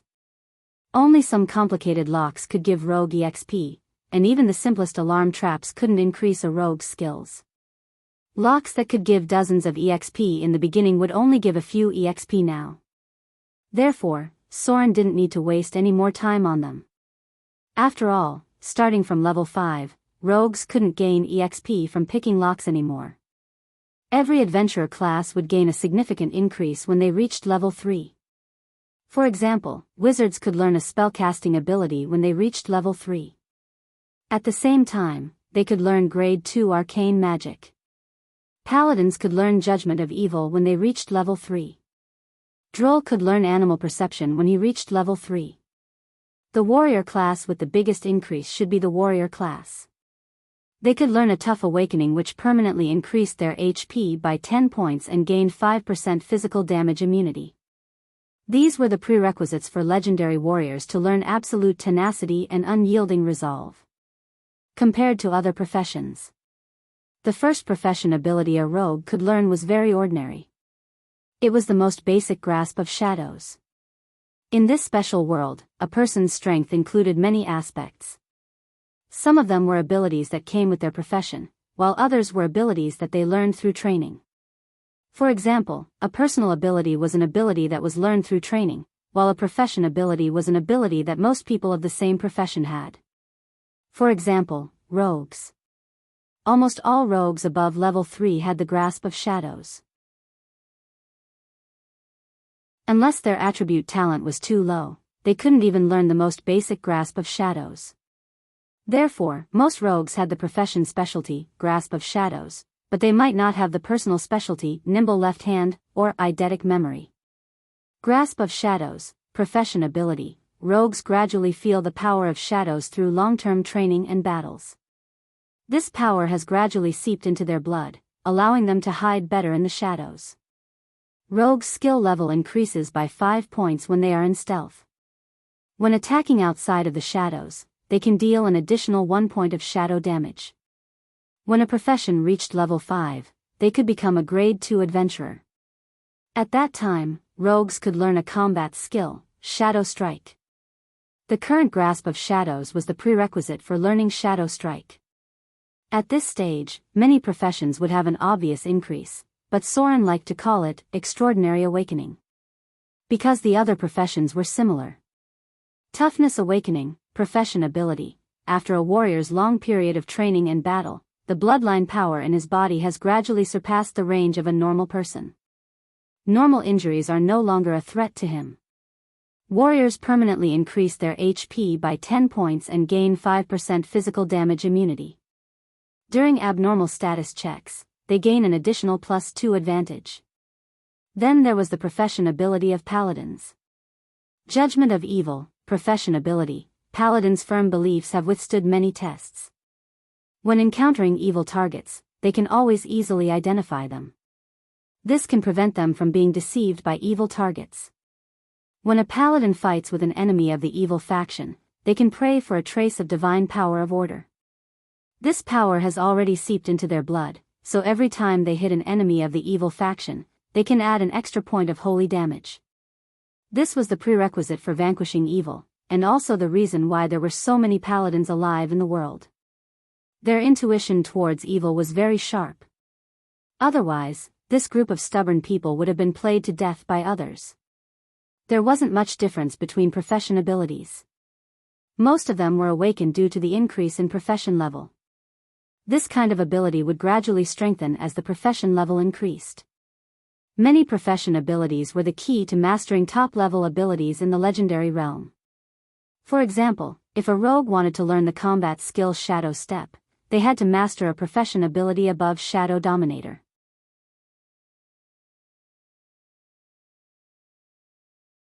Chapter 11. There were not many places in Amber City that were haunted. Soren only needed to ask around a little to determine the approximate location of the hidden treasure cave. There was a mass grave about a kilometer north of the Agate River, and there were signs of ghost activity there more than once. This was one of the more obvious signs of a treasure cave. Liches like to place these caves in places closer to death. There are ghosts? Then we might need some holy water. In order to ensure Vivian's safety, Soren was not sure how long it would take him to explore the hidden treasure cave, so he decided to send her to the Dawnlight Shrine and let Priest Annalyn take care of her for a while. Annalyn was the priestess who had helped Soren before but always gave him the cold shoulder. With her taking care of Vivian, there should be no problem. Of course, the Dawnlight Shrine would not take in a little girl for no reason, so Soren had already prepared a sum of money to give to the shrine. The Dawnlight Shrine. Soren bowed slightly to Pastor Phil, who was in charge of the temple. When Pastor Phil received the money pouch from Soren, he heard the crisp sound of silver dirhams clinking against each other. Immediately, Pastor Phil smiled and said, "No problem. The Dawnlight God blesses all believers. This little girl can stay in the shrine for a while. Let her follow Annalyn as a priestess." This was a world that could not be separated from money. It was the same even for powerful priests. They needed to expand the faith of their God and recruit believers from the lower class. All of these things could not be separated from money. Maintaining a shrine required money, giving alms to believers required money, and holding sacred ceremonies required money. Now, even most of the priests in the shrines had begun to openly sell divine spells to cure diseases and heal injuries in exchange for enough wealth to maintain the shrines and expand their faith. What was the big deal about sheltering a little girl for a few days and selling a few gallons of holy water? The Dawnlight Shrine was not that powerful, and it was only ranked below the second tier in Amber City. Therefore, the nobles always had better choices when it came to offering offerings. Soren's donation was very valuable. It was a total of 60 silver dirhams. It was equivalent to the offerings that the Dawn Temple had received in the past half a month. It was enough for Pastor Phil to exchange his ritual utensils for 1 or 2 pieces of silverware. After all, these were silver coins made by the believers of the Goddess of Wealth. 20 of them weighed 1 pound. "Thank you, Pastor Phil." Soren politely expressed his gratitude, then turned to Priest Annalyn and said with a smile, "Vivian, I'll have to trouble you for the next few days." "Humph," the priestess snorted softly, but she didn't refuse. Although she still didn't like Soren, she liked the little girl beside her very much. Annalyn of course knew that Soren's money was not clean. It was either stolen or related to the gang fights in the slums. However, Pastor Phil had been preparing for the holy ceremony for her promotion for a long time. It wasn't easy to get Soren to donate such a large sum of money to her. Of course, she had to use it to prepare for the sacred ceremony. If they had 2 official priests, the Dawnlight Shrine would be able to quickly become a second-rate shrine in Amber City. Vivian, stay with Sister Annalyn for now. Soren patted the little girl's head and comforted her. I'll come and pick you up in 2 days. He had already told the little girl about it before he came. Vivian didn't object to Soren's arrangement at all. She just nodded obediently and said, okay. Don't worry about me. Vivian is a good girl. She won't run around. Soren leaned over and kissed her on the forehead. He then took the holy water and walked out of the Dawnlight Shrine. Since the skinning incident had already happened, he had to hurry up. Before the gods were forced to walk the earth as saints, shrines were probably the safest places in Amber City. They were shrouded in the divine power of faith, and there were also guards guarding the shrines. Not many evil beings dared to set foot in them. Even a second-rate shrine like the Dawnlight Shrine had 6 powerful shrine guards in addition to 1 official priest. Most of them were grade 2 and above. One of them even had the strength of a grade 3 shrine guard. Conservatively speaking, he was a level 10 squire, level 10 knight, level 5 shrine guard, or level 10 squire, level 10 warrior, level 5 shrine guard. The first profession level represented the basic profession before the profession advancement. For example, most native wizards had the profession level 10 scholar. This was because they needed to learn how to read and write before they could learn spells. For example, many professions that advanced into warriors had the prefix of level 10 militia, which meant that they had received militia level training before becoming an official warrior. As for Soren's profession level 10 commoner, it represented the lowest profession level. It didn't have the weapon mastery of militia, nor did it have the knowledge bonus of a scholar. The only benefit was that it gave players 25 skill points and allowed them to advance to any profession level, as long as they had enough innate attributes. The profession level didn't give any attribute points, but there were still some differences depending on the focus. For example, the best profession level 10 squire for melee combat was level 10 squire, which gave players an additional skill point for weapon mastery. However, this was only for the profession level player. If this profession level was applied to the NPCs, then Soren was born as a commoner. He had received a commoner's education since he was a child. The growth of his attributes during his childhood depended entirely on his luck. It was hard to predict whether he would become a genius or a mediocre thief. On the other hand, the grade 3 Temple Knight had received the squire's education since he was a child. He had already received combat training since he was a child and had mastered most of the weapons. Therefore, some of his attributes were naturally higher than a commoner's, whether it was strength, constitution, etc. This would continue until he became a warrior or knight. Therefore, in the past, players would judge a commoner's profession level based on their profession level. Commoner professions were average, militia professions were slightly stronger, squires had higher attributes, and scholar professions had an innate knowledge advantage. In conclusion, temple guards were much harder to deal with compared to unorthodox warriors. Unorthodox warriors might have lower attributes than temple guards and could only master basic swordsmanship. However, temple guards would have higher attributes and could master more than 3 advanced skills at the same time. The sword form, cross/, after mastering cross swordsmanship left a deep impression on Soren. Mass graves. When Soren arrived, it was already afternoon. It took him half a day to find the entrance to the cave. It was a simple concealment device, more like a trap. A rock near the mass graves was moved 10 centimeters, and a dark cave entrance appeared on a small hill not far away. When Soren's figure entered the cave, the rock immediately returned to its original position and the cave entrance disappeared without a trace. As expected of the Lich's handiwork, Soren, who used to be a legendary thief, felt that the Lich's arrangements were extremely clever. It was completely dark. There were damaged torches on both sides of the cave. If a normal person entered without a torch, they wouldn't even be able to walk. However, Soren was a half-elf with 1/8 elf bloodline, so he had a certain level of night vision. Therefore, he didn't need to light a torch to see everything in the cave. This was the reason why he dared to explore the cave alone. Stealth plus night vision equals noiseless. Not needing any lighting tools meant that he wouldn't alert the monsters in the cave. His safety factor was greatly increased. Soren's figure gradually merged into the darkness. With the awakening of shadow mastery, he could already feel the presence of shadow power. This feeling was different from before.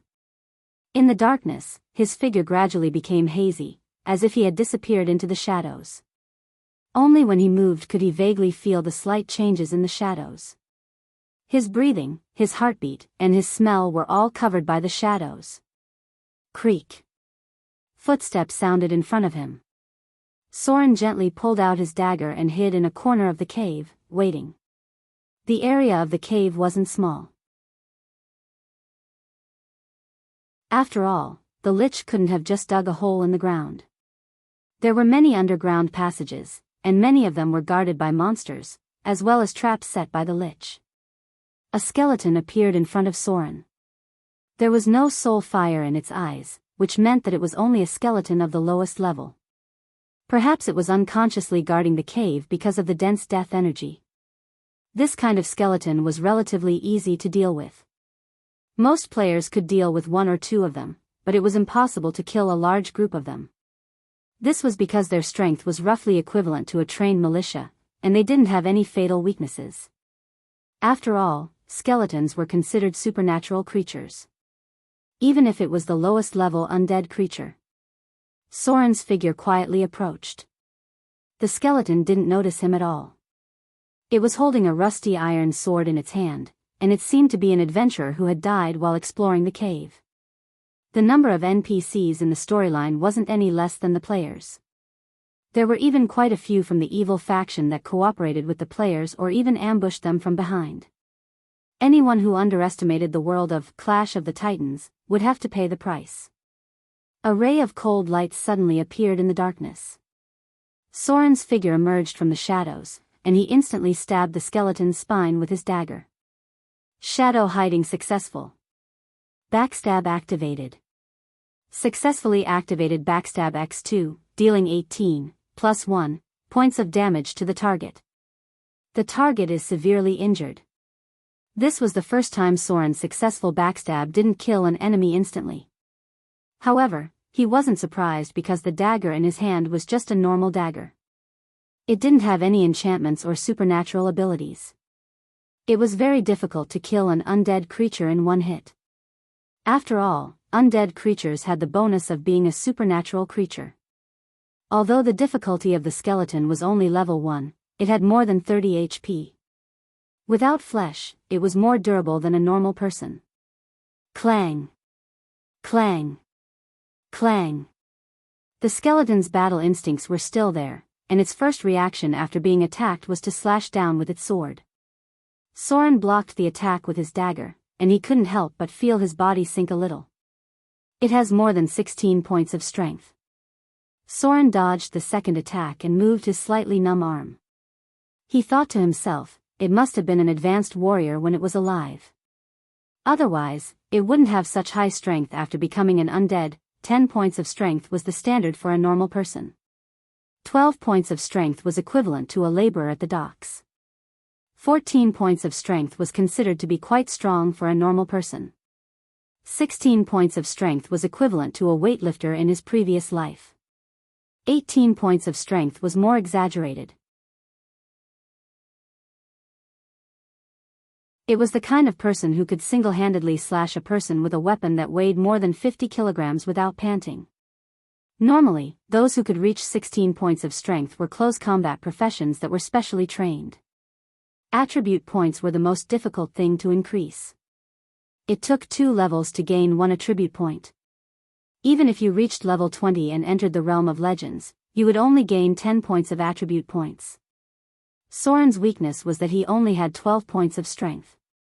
Because he didn't deliberately train his strength when he was young, and because he didn't have the bloodline of a god, his strength was similar to a laborer at the docks. As for his 20 points of strength, he could use a simple example. A hill giant. A giant that was about 5 meters tall and weighed close to half a ton. It usually wielded a mace that was as thick as an adult's waist as its weapon. That's right. This guy had the standard of 20 points of extraordinary strength. If it wasn't for his innate strength, many warriors wouldn't have 20 points of strength even after reaching level 2.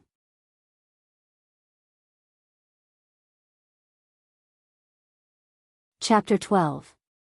This is tomorrow's update. I have to go to Nanchang tomorrow. Because the automatic update can't be used for some reason, I decided to post it today. Clang. Clang. Clang. Clang. The dagger cracked under the continuous attacks. After all, it was just a normal weapon. Normal wear and tear was a very serious matter. Before Soren reached grade 2, he always carried at least 3 weapons with him so that he could use them as backup in case they were damaged in battle. Normal equipment could be bought from blacksmiths, but rare enchanted equipment was very rare. Soren only found a suitable weapon when he explored an ancient ruin. It must be mentioned that Soren's weapon was very special. It wasn't a dagger, but a scimitar. It was very difficult to buy a qualified scimitar in the southern cities, even if it was a normal white-grade weapon. This was because a white-grade weapon made of slightly better steel would cost around 5 Kindler coins. Therefore, for a long time, players who had just entered the Clash of the Titans were fighting to get a good white-grade weapon. As for the dagger in Soren's hand, it should be a gray-grade weapon. A real white-grade dagger should be a weapon made of folded steel. It's better to get a scimitar first. Soren leaned to the side and twisted his waist 180 degrees. The dagger struck the back of the skeleton's neck, instantly shattering the last trace of death energy. The skeleton's entire body scattered into broken bones. He looked at the 45 slaughter EXP he received and threw away the broken dagger in his hand. He muttered, "There aren't any scimitars in the southern cities. If I want to buy a suitable one, I'll have to go to a place near the grasslands." Soren naturally didn't use a normal scimitar. According to his strictest requirements, the scimitars he needed couldn't be found in the northern grasslands. Only the best blacksmiths in the Underdark could forge the scimitars he needed. The full moon scimitar in the Sage Desert was too light, and the eviscerating scimitar in the northern grassland was too brittle. The only weapon that Soren felt comfortable with was the heavy scimitar that had some of the characteristics of the Tang saber and the Damascus saber. This kind of scimitar was very heavy. Just the back of the scimitar was enough to kill an ogre, and its destructive power could be maximized. Soren had once cut through a 3-foot-thick marble with a single slash. 1 chi was about 30 centimeters, and 3 chi was close to 1 meter thick. Even an adult dragon wouldn't be able to withstand the power of his saber. Otherwise, there wouldn't be a legend in the Underdark about a violent dual-wielding bandit. Some even said that if he hadn't become a lurker, but a berserker, sword saint, or weapon master, he might have been able to solo an ancient red dragon. Using a heavy scimitar in battle requires a minimum of 14 strength. Soren's original pair of scimitars was a legendary weapon that was specially forged in the Underdark. One of them weighed 18 kilograms, while the other weighed 16 kilograms. Only players with 18 strength could wield them. His figure gradually merged into the shadows. Soren didn't expect to be able to get a rare weapon right from the start. As long as he could get his hands on a high-quality military weapon, he would be satisfied. Generally speaking, a Kindler could be bought for about 15 Kindler coins. At this stage, the Southern Dukedom was still using the silver standard system. Silver dirhams were recognized as the currency, and gold could only be regarded as a precious metal. Even the Kindler made by the believers of the goddess of wealth was only circulated among the high-ranking nobles. A Kindler was worth 10 silver dirhams. Whether it was a Kindler or a silver dirham, 20 Kindler coins weighed exactly 1 pound. As for the copper dirhams, many of them were privately forged by the lower class. Many of them were crudely made, and the ratio between them and the silver dirhams would fluctuate. The players had even cursed for a long time because of this. It was because the clash of the titans was so realistic that there wasn't even a unified currency. If it weren't for the goddess of wealth's currency lever, the conversion of the currencies of various races and regions would have made many people collapse. However, the extremely realistic rules of the world were still highly sought after by many people. Soren was one of them. To him, the clash of the titans was a completely different world. It was also an indispensable part of his life, and could even be said to be an extension of his life. This was why he accepted everything so easily. As they went deeper into the cave, the eerie feeling became more and more intense. Soren saw the first fork in the road, and there were 3 completely rotten corpses. "It's a trap." Soren picked up one of the corpses with one hand and muttered, "Looks like this guy was shot to death by a crossbow. There should have been a powerful crossbow trap set up here." 3 of the corpses' ribs were broken, and Soren could tell at a glance that this guy had been shot at least 10 times. It was difficult to set up a trap with so many attacks. Soren shrugged and found some silver dirhams, some unknown rotten paper, and a bronze medal. He put away the silver dirhams and looked at the paper. The words on it were completely blurred. As for the bronze medal at the end, he was very familiar with it. It was the symbol of the Adventurers Guild, an official level E adventurer. What an unlucky guy. Looks like after he died, his companions used his body to block a few traps. Sure enough, adventuring was the best way to make money. Soren only needed to search the corpses for a while to find more than 10 silver dirhams and 2 shiny Kindler coins. It was almost the same as the income he got from killing all the gangs in the slums. 1, 2, 3. Soren tossed the corpses aside.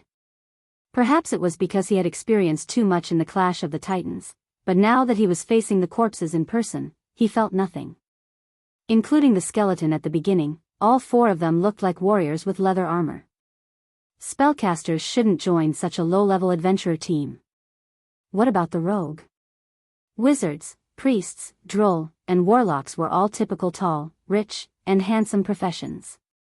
An arcane missile scroll cost 30 Kindler coins, so how could they join such a low-level adventurer team? Because of their insane combat power, all the spellcasters in the Clash of the Titans were respectfully called spellcasters. However, spellcasters were also a synonym for hardship. There were more than 30 types of Tier 1 arcane spells, and learning all of them through arcane scrolls would cost around 1,500 Kindler coins. If they wanted to find a native teacher, they would only need to spend half of that, but it would still cost around 700 to 800 Kindler coins. And that was only the cost of learning Tier 1 arcane spells. Droll priests could use divine spells, but whether it was the Divine Blessing Ceremony or the Nature's Gift Ceremony, it would cost more than 500 Kindler coins to prepare. If they chose to worship a god, part of the cost would be covered by the temple, but it would still cost around 300 Kindler coins. Although warlocks had the advantage of awakening their bloodline and could automatically learn magic, the bloodline advancement ceremony was even more expensive. If Soren remembered correctly, the first bloodline advancement ceremony would cost around 1,000 Kindler coins. This was because his warlock companion had borrowed most of his savings. In comparison, melee professions had a much easier time. All they needed was a sword to kill people. Under normal circumstances, spellcasters were only around level 5, while melee professions had reached level 8 or even level 10. The difficulty of making money could be felt by looking at Soren's current net worth. More than 90% of spellcasters had to live a miserable life in order to save up such a huge amount of money. There was once such a saying in the tavern. An adventure with an uncertain return of more than 100 Kindler coins would not be able to invite those spellcasters. Low-level spellcasters had low combat power. If they wanted to exert enough power, they would need to be at least 5 profession levels, so most low-level adventurers did not have any spellcasters. Therefore, Soren judged that there must be a rogue. Without a spellcaster's detection trap, which had a success rate of more than 90%, he could only rely on the rogue's profession experience. Don't expect too much of a rogue's chances of discovering a trap. At this stage, rogues were good at picking locks, but they did not have a good grasp of trap skills. There were many cases where they failed to dismantle a trap and died in it. Since there were high returns, there were also high risks. After a successful adventure without any casualties, it was necessary to treat everyone to a drink when they returned to the tavern. In fact, Soren did not have many chances to treat everyone to a drink in the tavern. Soon, Soren found the corpse of the rogue in front of the cave. He was not interested in judging why the rogue died here. Instead, he directly picked up the corpse and looked at the missing half of the head. His face was pale, a strong acid trap. It should be a strong acid trap. It was one of the most troublesome and fatal traps for rogues in the early stages. Otherwise, there were very few traps that could melt half of a corpse's head.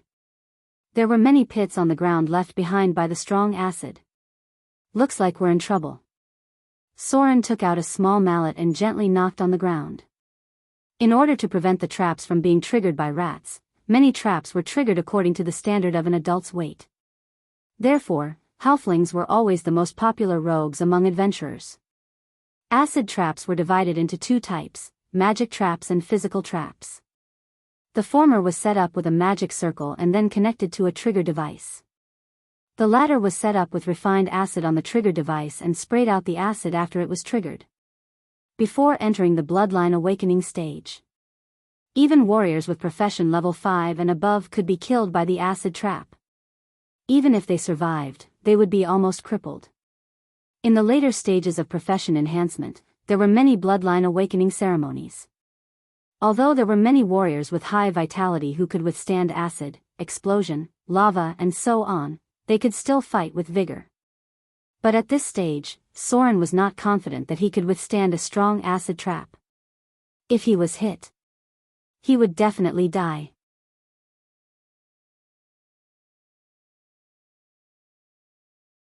Chapter 13. I have to make a trip to Nanchang later. Yesterday was the 4th watch, today is the 1st watch. I'll be back tomorrow. It was only a short distance of 12 meters. Soren spent more than half an hour. The most troublesome part about traps wasn't how to disarm them, but rather the fact that you couldn't determine where they were hidden. This was especially true for traps that could kill in one shot. Many times, you were risking your life when you were in danger. Even the slightest carelessness could cost you your life. This was also why many professionists would rather find a stable job than explore underground ruins. Found it. With his 15 points of wisdom, Soren was very sensitive to danger. Relying on his previous experience, he carefully pried open an irregular rock from the corner of the wall with his dagger. Sure enough, he found a complicated firing mechanism. There should be a trigger buried underground. If an adult's weight stepped on it, the trigger would activate the firing mechanism in front of him. Immediately, more than 3 crossbow bolts would shoot out from the wall.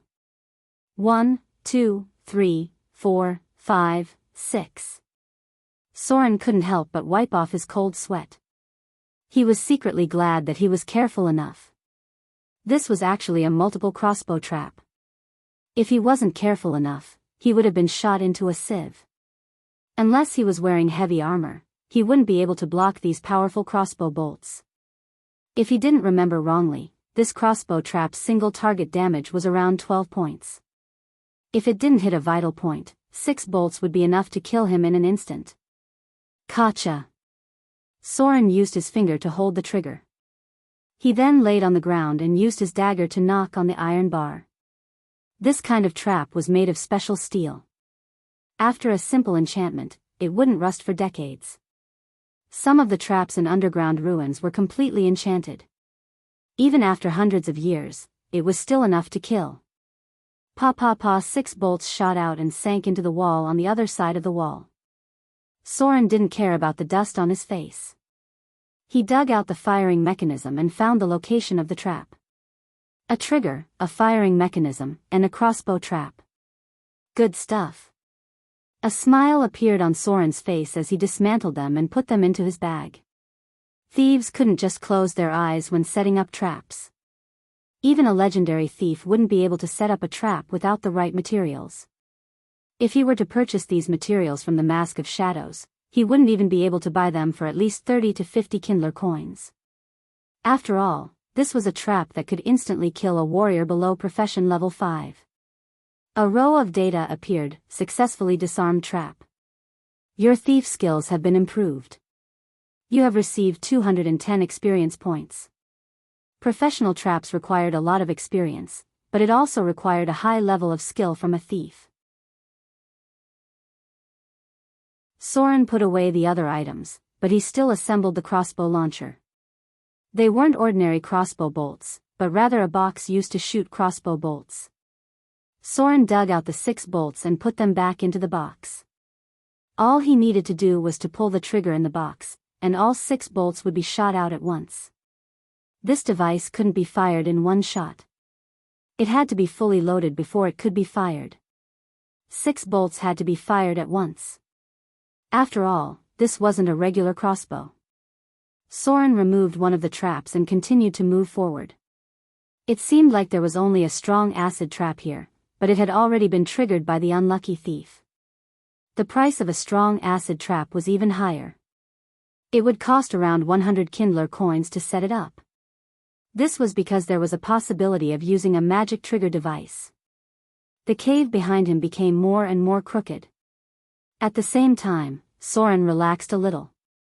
It was very difficult to set up a trap in this kind of environment, and it could easily be triggered by rats and the like. Therefore, there shouldn't be any traps here. However, he didn't dare to let his guard down. He still carefully moved forward until a hidden stone door appeared in front of him. Creak. After confirming that there were no traps on the stone door, Soren gently pushed it open. Woo! A cold wind blew past. Soren suddenly felt a chill on his back. Without hesitation, he swung his weapon behind him. He only saw a hazy shadow appear. A ferocious ghost face revealed a miserable smile, and with a strange cry, it disappeared. A ghost? Soren carefully leaned against the wall and quickly took out a bottle of holy water. Ghosts were spiritual beings. Normal non-enchanted weapons couldn't hurt them. Even if they just stood there and let Soren hit them 100 times, they wouldn't be hurt at all. He could only use other methods to deal with them. Kiki. A strange laughter sounded, and the ghost's shadow appeared again. It let out a sharp howl. This was one of its innate abilities, the low-level, undead howl effect. It had the power of a fear spell. A timid person would have been scared stiff in an instant. Soren's eardrums hurt, but he wasn't afraid at all. He threw the holy water at the ghost. Clang! The holy water splashed all over the ghost's body. Suddenly, a shrill cry sounded. The ghost's shadow quickly dissolved and disappeared. Luckily, I was prepared. Soren wiped off the cold sweat on his forehead and picked up a small black stone on the ground. This was the ghost's soul fragment. When a spiritual being dissipated, it was possible for it to transform into a physical structure. This kind of soul fragment was a common recharge material. Necromancers liked it very much. The price was about 15 Kindler coins. The ghost's challenge rating was level 5. Without something to counter it, it didn't matter how many people there were. This was because it wasn't afraid of physical attacks. However, if it was equipped with items like holy water, even a normal person could kill it.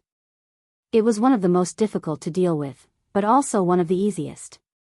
A row of data appeared. Holy water hit ghost, dealing 60 damage. Target killed. Extracting soul energy from target, received 120 EXP. Soren's EXP was enough to level up a rogue, but he didn't do so. It was too difficult to gain slaughter EXP. Normally, slaughter EXP was used to level up professions and subclasses. There was no need for rogues to use it before they reached level 5. If he encountered other traps, he only needed to remove 1 or 2 of them to level up. If he had the opportunity to subclass, slaughter EXP would be the most valuable thing. Creak. Soren pushed open the stone door of the secret room. Many things inside were covered in dust. There were a few books on the wall, but they were all damaged. There were spider webs on all sides, and rat holes in the corners. This place had been abandoned for a long time.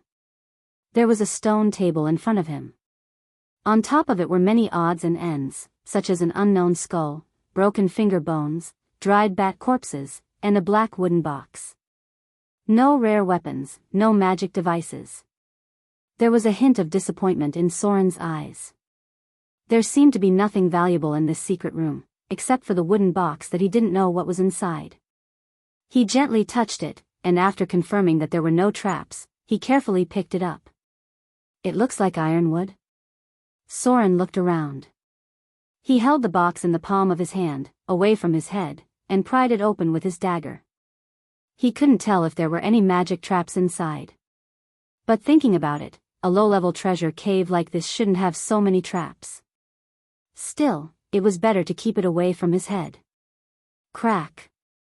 Soren pried open the box in front of him. There were 3 cards inside.